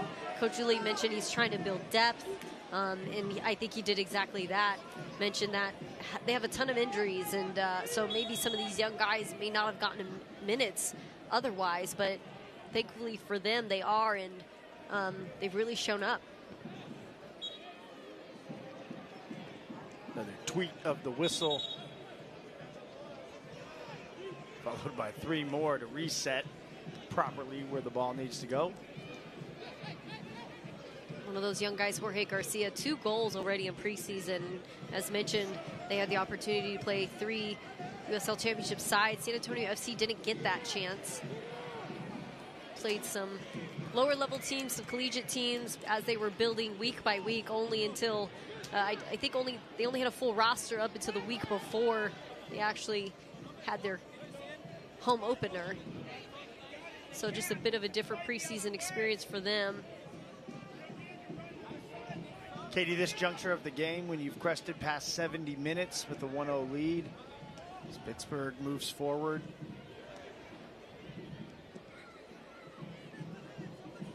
San Antonio trying to counter the attack. Headed back out to the middle of the pitch. Ball still alive. Up into the night sky. Chipped down, over, and eventually Medrano, the one coming out of the scrum, trying to chip it over the defender. So if you're SAFC, a yellow card is awarded on that. How do you change your approach in the 70th minute when you have the lead? Well, I think at this point, you don't want to get too stuck in defending. That is the handball that draws the yellow card. Unfortunately, probably not intentional either, but good on Medrano trying to just build out of the back, staying composed there. It's Daniel Griffin, the recipient. But do you, I guess my question being, do you maintain your aggressiveness, or is there less pressing, less gambling to try to make it 2-0 because, you know, look, we already have a favorable result? Right. I think if you're not actively working towards a goal, it's only a matter of time before one's going to go into your net. So absolutely, a single goal is not nearly enough cushion. Of course, you don't want to get too ahead of yourself. You don't want to, you know, be sitting ducks there in the back. That's kind of what happened to Pittsburgh with us. We were able to capitalize because they got that high press mentality. They came out with fire. They were really eager, and they left themselves exposed in the back. Jorge Hernandez then capitalized. So it's kind of not doing that same thing here if you're SAFC, but I think they're doing great, just doing what they're doing right now. Juan Agudelo was the one wrestled to the ground that stopped play, and San Antonio now will have, that has been the hot spot for free kicks tonight. Yeah, it has, now that you mention it. Makes you wonder, are they going to go for it? You've got a lot of guys on the line there. Wind for is San still Antonio. whipping from north to south, so at the back. Soto and Medrano, who are the two near the ball. Tim Buck says they're going backside to Tainer on this one. Let's see. Ooh. Right. I'm out. Keeper in Dick. It was ricocheted off a defender, so we will have a corner. Looks like I'm out $10. I'll give you my Venmo. Great work there from Medrano. Man, it was close. If it hadn't been for that defender, that one would have gone in. Be fitting for Medrano to get a score tonight, given the match he's had. Well deserved for sure. Already an assist to that man right there, Jorge Hernandez, the goal scorer in the 45th. Team, though, looking for a little bit of cushion. What do they have here off the corner? Driven across, Medrano with the whistle blown. The player on the ground. Biasi. Looks like there might have been a cleat to the face type situation, but my goodness, Medrano with the strike literally had everyone out of their seat. But yeah, if you look at that, Tainer got him up top. Cleat to the face. Eric Dick, though, to his credit, did not stop on the play and looked like he was there to make the save. Trio of subs getting ready to come in for San Antonio. Number 11, Alex Green. He replaces number 9, Tinglagava. So Agudelo, Lacava. Number 7, Lou Hawkinson. He replaces number 70, Diego Pacheco. And Pacheco, the third, coming off. How about the match for those three players being taken off and substituted? I mean, there's clearly a different plan at play here when you sub out your top three. Looks like we've got a slightly different combination going here between Hawkinson and Grieve. Excited to see that. I mean, Luke Hawkinson, got to give him credit because he's a guy who you can put him anywhere on the field. He could be a center back, an outside back, center midfielder, just the absolute plug-and-play player. So interesting to see here how it's going to be both him and Grieve up top kind of handling business, looking like they're going in maybe more of a defensive approach here with only 2 up top. Maybe the answer to my question as to how the approach changes later. Do you maintain your aggression? I loved your answer that, hey, if you start playing on your heels, that's the quickest path to giving up a goal. So Suahi on as well. Joining Hawkinson and Grieve. Hawkinson, a staple name for the club. Familiar name, but what does San Antonio have in the closing 15+ minutes to try to get win number 2 of the year? 2 chances. Does Pittsburgh have a goal to walk out of this with a more favorable result? These 2 teams, 5th time meeting, 3 draws, 1 SAFC victory. Interesting substitution in Suahi to put him in that center back role. It looks like they've almost changed formation, putting Mitch Tainer to the left, Alex Cronali to the right, looking more like a 3-back, sending Madronda up a little higher, 2 up top. A more direct approach at this point in the game is a tough transition. Hernandez just weaving his way through the defense, keeping the ball on his foot. Eventually, his team giving it back.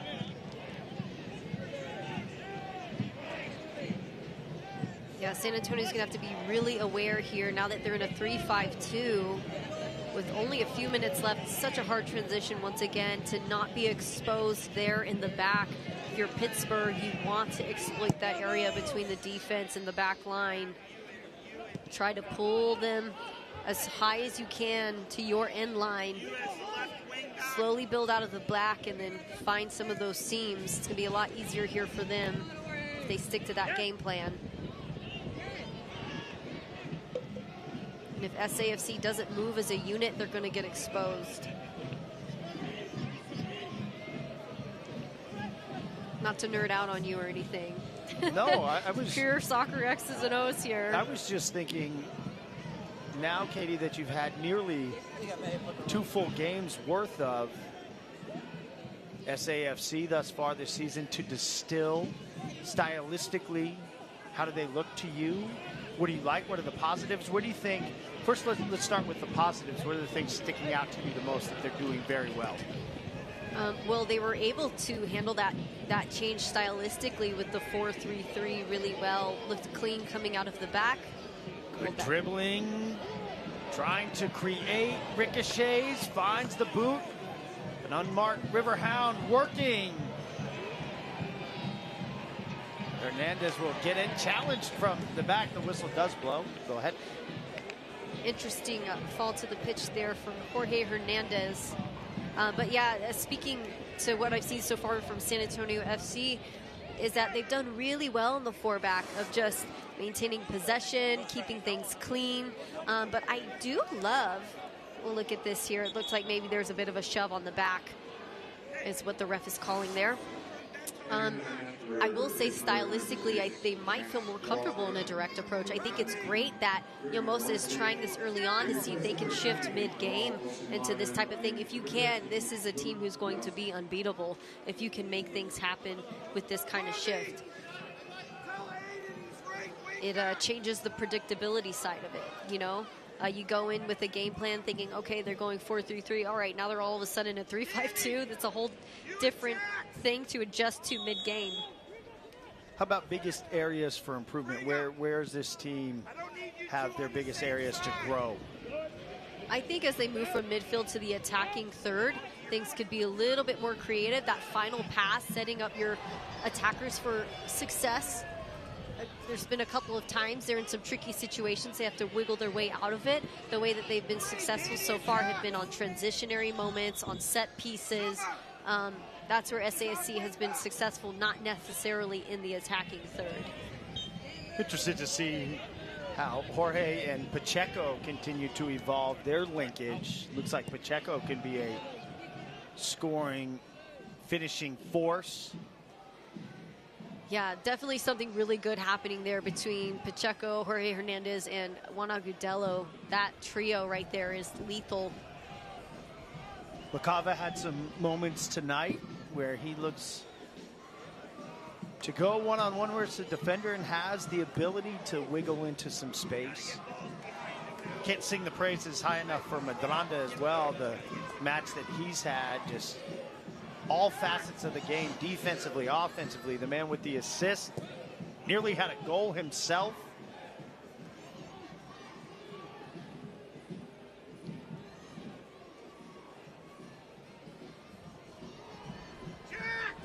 Yeah, I mean, just absolutely amazing, and what he's able to do also in this 3-5-2, which sometimes looks like a 5-3-2 here on the defense.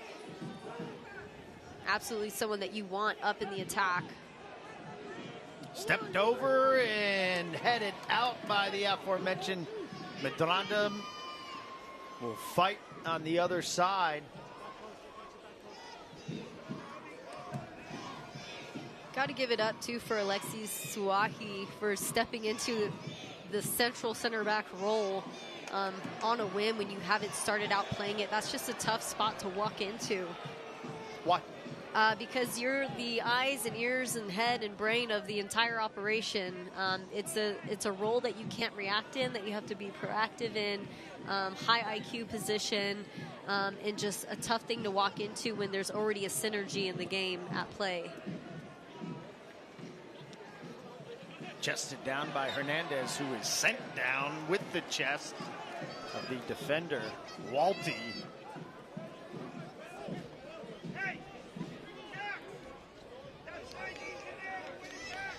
Jorge Hernandez has a target on his back, I think you could say. Has spent quite a bit of time on the ground in the second half. I don't think he fails to make any team scouting report. That's for sure. That's probably where you start. Yeah. He is the head of the snake when it comes to San Antonio FC. If I'm game planning. I don't know, maybe he should be Captain Chaos. shared title. He's too smooth for that. True. Now, he knows how to draw a whistle, that's for sure.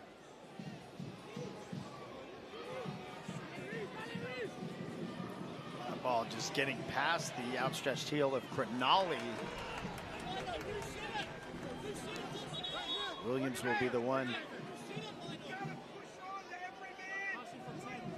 throwing the ball in, at least initially, to spike it down for Super, his teammate. More subs coming in. We saw a couple more for Pittsburgh and now more for San Antonio.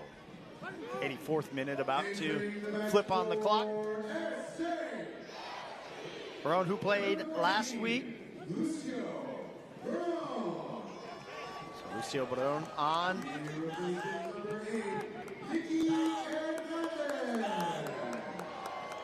Clearly try to get some fresh legs in here. Well, man who's probably run the most is the one coming off for SAFC right now, Nicky Hernandez, a very active match.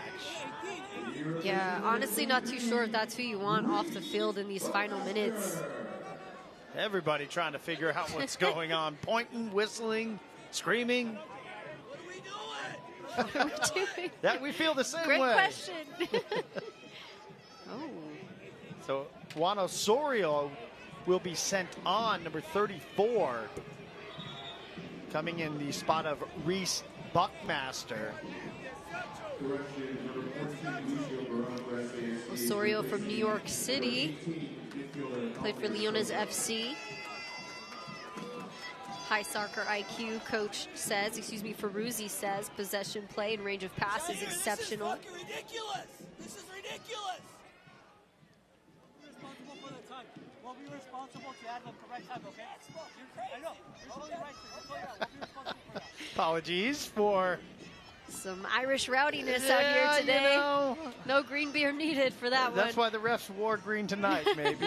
You know, the refs say that they will add the time. Unhappy was the Pittsburgh bench with the amount of time it was taking to get the substitution inserted. That's all done now. Again, another tough spot for a sub here. Long throw in. Ball is alive, pushed around, out of the box, whistle blown. Why does he give him the ball every time? And a yellow card. Also looks like Nicky Hernandez has stayed on the field, so a bit of an error there. It's Almir Soto who's going to come off for Lucio Veron.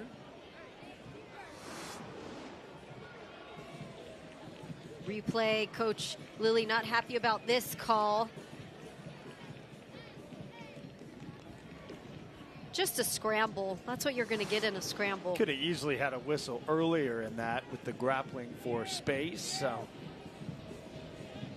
ball sorted out.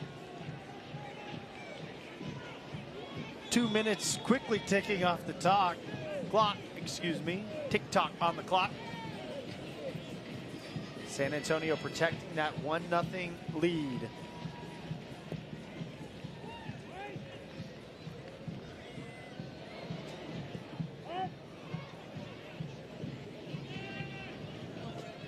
A lot of frustration you've seen off of Williams for Pittsburgh. Fighting through the defense. And that will be 2-0. Slammed home, Luke Hawkinson. Luke Hawkinson there to pick it up. But it was the effort here. We'll have a look back at it of the very young and new Alex Grieve, just putting it perfectly at the top of the 5. I mean, look at this ball handling ability. Beats 2 defenders, puts it into the perfect pocket. Hawkinson does not waste the opportunity. There's that 2-0 lead we were talking about here. We have a new entrant onto the field celebrating the goal, and a young fan will be escorted to the other side as Hawkinson strikes in the 87th. You mentioned Alex Grieve coming on fresh legs, showing that, wiggling through the defense. A nice job by Hawkinson to find some space. Osorio was behind him, but Hawkinson said, nah, I can finish this. And 2-0, third goal of the year for San Antonio. And that should be enough to secure a favorable 3-point outcome here in week number 2. Can't speak too soon. They say 2-0 is the worst lead in soccer. You get pretty comfortable. And but we may have 15 minutes added. Yeah, with all this stoppage time. You see there's still tons of smoke on the field from the new supporters section. Then moved over to that top left corner of your screen. Hernandez working the give and go, chipping it up into the air, trying to find it back. To some supporters sitting at midfield. But Tyler, let's give it up for Coach Llamosa for making that change to a direct style of play, the 5-3-2, putting those two guys up top, just exploiting the moment. Some great stuff.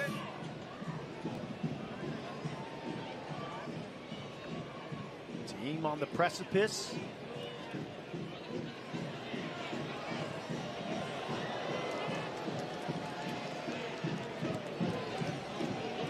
Grieve feeling it. Pushing one towards frame, but out of bounds.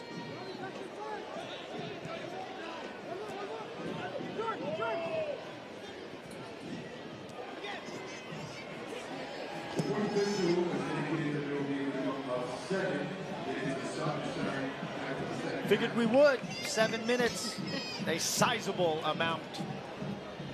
We knew we would. The officials told us. They said, they didn't tell us directly. They told us through our mics on the field.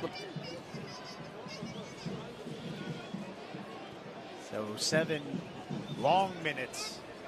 7 minutes of Pittsburgh trying to force the issue. What a night for Sanchez. 2 big saves. Opportunities, punched the ball out near the right pole and then diving further out. Both to the right, both good saves. I was just going to say that. He's just done everything right tonight. Tell me about the defensive organization. We had talked about match number 1, the early moments, 15 minutes, San Antonio. Some lapses in their focus. Have you seen any of that tonight? No, I think they've been pretty consistent and had some quality stuff. They've had to battle back and forth with Pittsburgh, especially in that first half, the beginning of the second half. I think that goal just breathed some new life into them there, thanks to Jorge Hernandez. And then switching up this formation, same thing. Wind in their sails for sure. Poking the bear, poking the bear. Sanchez content to let as much time dwindle off the clock as possible. He's going to do his best De'Aaron Fox impression and dribble the ball around. Steph Castle. Fox isn't playing anymore this season. Seem to be going down one by one over there, the Spurs, whether it's a pinky or... Been a tough season. Future's bright, though. In action tonight, crosstown against the Pelicans. Another team that is ravaged by injuries. We're on the other side of the season when it comes to the USL. It's where hope and optimism and identity formation still run abound. Still new beginnings. New beginnings. Season number 10. But trying to return to the playoffs. Place where San Antonio has been a staple. That's the expectation over the years. Just missed out last year. Finished in 9th as Williams. It's kind of been that night for him. In spite of the effort and the ability that's clearly there, as Augie Williams remains down on the pitch. The referee will want him to be given a moment.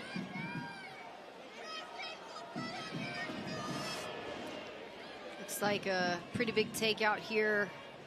No, looks like a trip on the ball. Yeah, nobody touched him. Lost his own footing.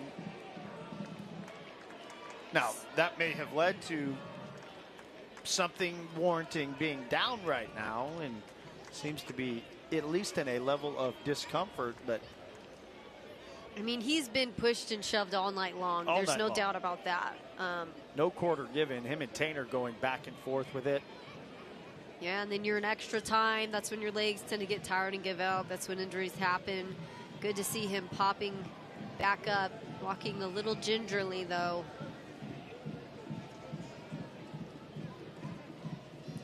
He and Tainer still with lots of friendly banter, I'm sure, for each other at this point. Grieve receiving a nice push as well. Frustrating night for the lone goal scorer on the season thus far for Pittsburgh, Augie Williams. But that's nothing new for Mitch Tainer. You don't play the 11th most minutes in USL Championship history and not have dealt with your fair share of back and forth physicality. Jorge working, earning yet another whistle. Jorge Hernandez has to consistently lead the league in whistles drawn. He must, but that was a fair one. He was almost looked like he was beat on that ball. He went down, it was all ball, still got the tackle in, also pulled the foul too at the same time. Went into half, tied at 0-0, and in the 54th, it was Jorge Hernandez that broke through, chested down a ball off the foot of Jimmy Madrana that led to the first goal. Got our second. In the 84th, Luke Hawkinson, who came on as a sub, off the assist from sub Alex Grieve. Is there a third? Osorio, one of those subs, putting some heat on the ball, but What a great through ball there from Luke Hawkinson. Again, just another reason why he can put him anywhere, and he can play the position really, really well. Unfortunate overhit there for Osorio. Was thinking upper netting. Yeah, I think he was too. Did have the wind at his back, so I think I've said that 50,000 times this game, but so different when you're in the moment down there. We're doing a pregame kite next time. We really should.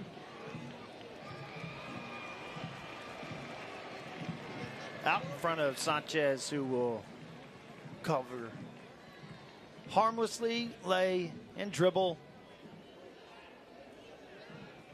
Tough night for the hair on the pitch. You know, we were talking pre-match. We're both having good hair days, but 30+ mile-an-hour wind. Said good luck with that. Yeah, no amount of gel or hairspray. Spin move. Couldn't finish. Working through. Another yellow card, Nicky Hernandez. Going for the Maradona there. Got Daniel his feet. Griffin. Yeah. His feet swept from under him. That's to Griffin. That would be his second yellow card. I don't know if it is to Griffin. There were two defenders around the ball. Not sure it would matter.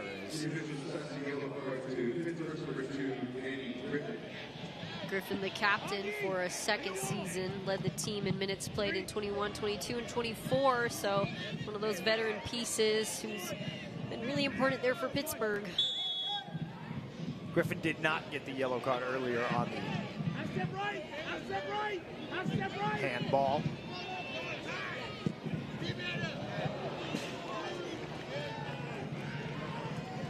One more off the fence, past the 97th minute. Katie, this one looks in the books, 2-0 for San Antonio. Tell me your takeaways. What did you learn about this team tonight?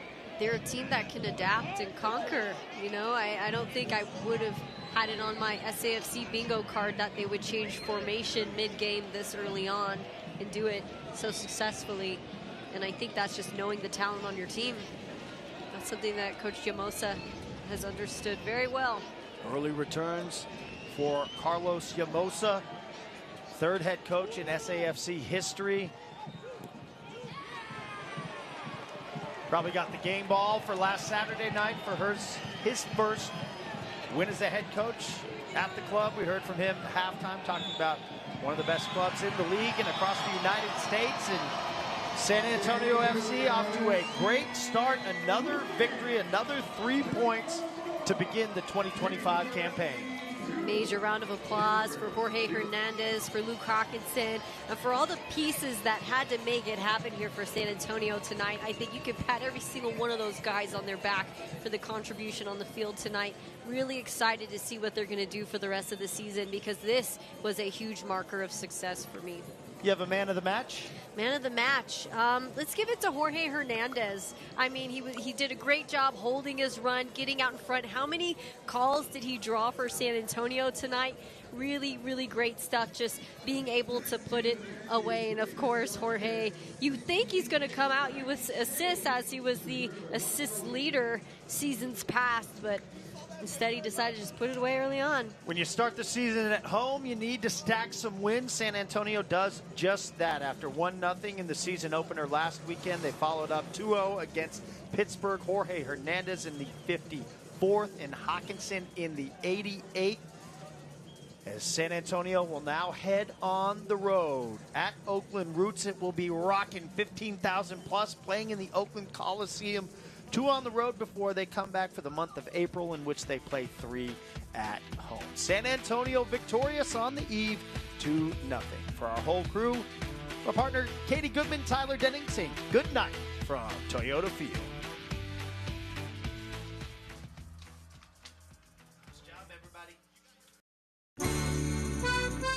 As the HEB Boilmaster, I always get excited for the season because it's the most wonderful time of year for crawfish. And at HEB, we sell more crawfish in Texas than anyone. We're talking big, fresh, live Louisiana crawfish. Plus, with our in-store boils, we do the prepping, spicing, and cooking. so you can just pinch, pull, and be merry. HEB. Here, crawfish season is better.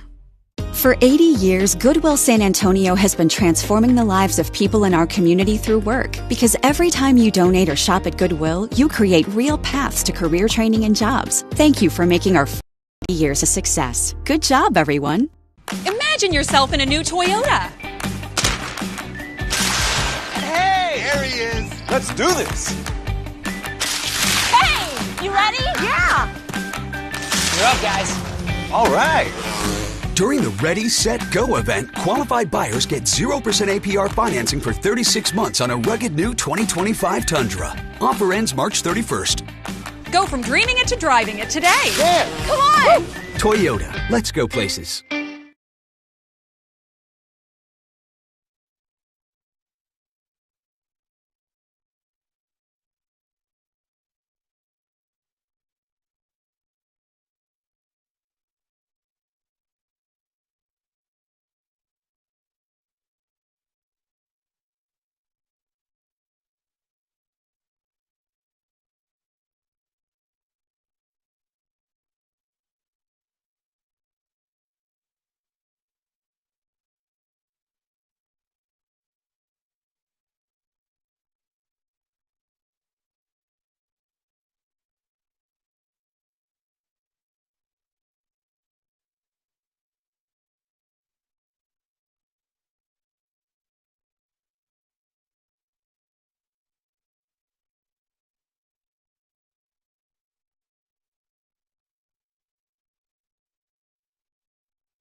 third as he's fighting. Strong challenge. Unfortunately, a whistle for the home club. Nicky Hernandez came in from the side and calls the whistle. He's fighting. Strong challenge. Unfortunately, a whistle for the home club. Nicky Hernandez came in from the side and calls the whistle. In the game, that's not always the case. Punched out by Sanchez. Consequences. Opportunity. Frame is open, and that will be the opening goal. Jorge Hernandez finds it, and mobbed by Pacheco and his squad. Is opportunity. Frame is open, and that will be the opening goal. Jorge Hernandez finds it, and mobbed by Pacheco and his squad in San Antonio. Strikes from the first goal of the game. Behind Pacheco is Soto will be the one to survey. Pacheco working the footwork, strikes with the left. Survey. Pacheco working the footwork, strikes with the left, but over the crossbar. San Antonio tries to collect defensively. Sanchez. Best save of the night that we've seen for each. San Antonio tries to collect defensively. Sanchez. Best save of the night that we've seen for a couple times across the course of the match thus far. Really a great showing for this young talent so early on. Coach Julie mentioned he's trying to build depth. A couple times across the course of the match thus far. Really a great showing for this young talent so early on. Coach Julie mentioned he's trying to build depth. And eventually Medrano, the one coming out of the scrum, trying to chip it over the defender. Look says they're going backside to Tainer on this one. Let's see. Ooh. Right. I'm out. Keeper in deck. It was ricocheted off. Look says they're going backside to Tainer on this one. Let's see. Ooh. Right. I'm out. Keeper in deck. It was ricocheted off. Williams for Pittsburgh. Fighting through the defense. And that will be 2-0. Slammed home, Luke Hawkinson. Luke Hawkinson there to pick it up. Williams for Pittsburgh. Fighting through the defense. And that will be 2-0.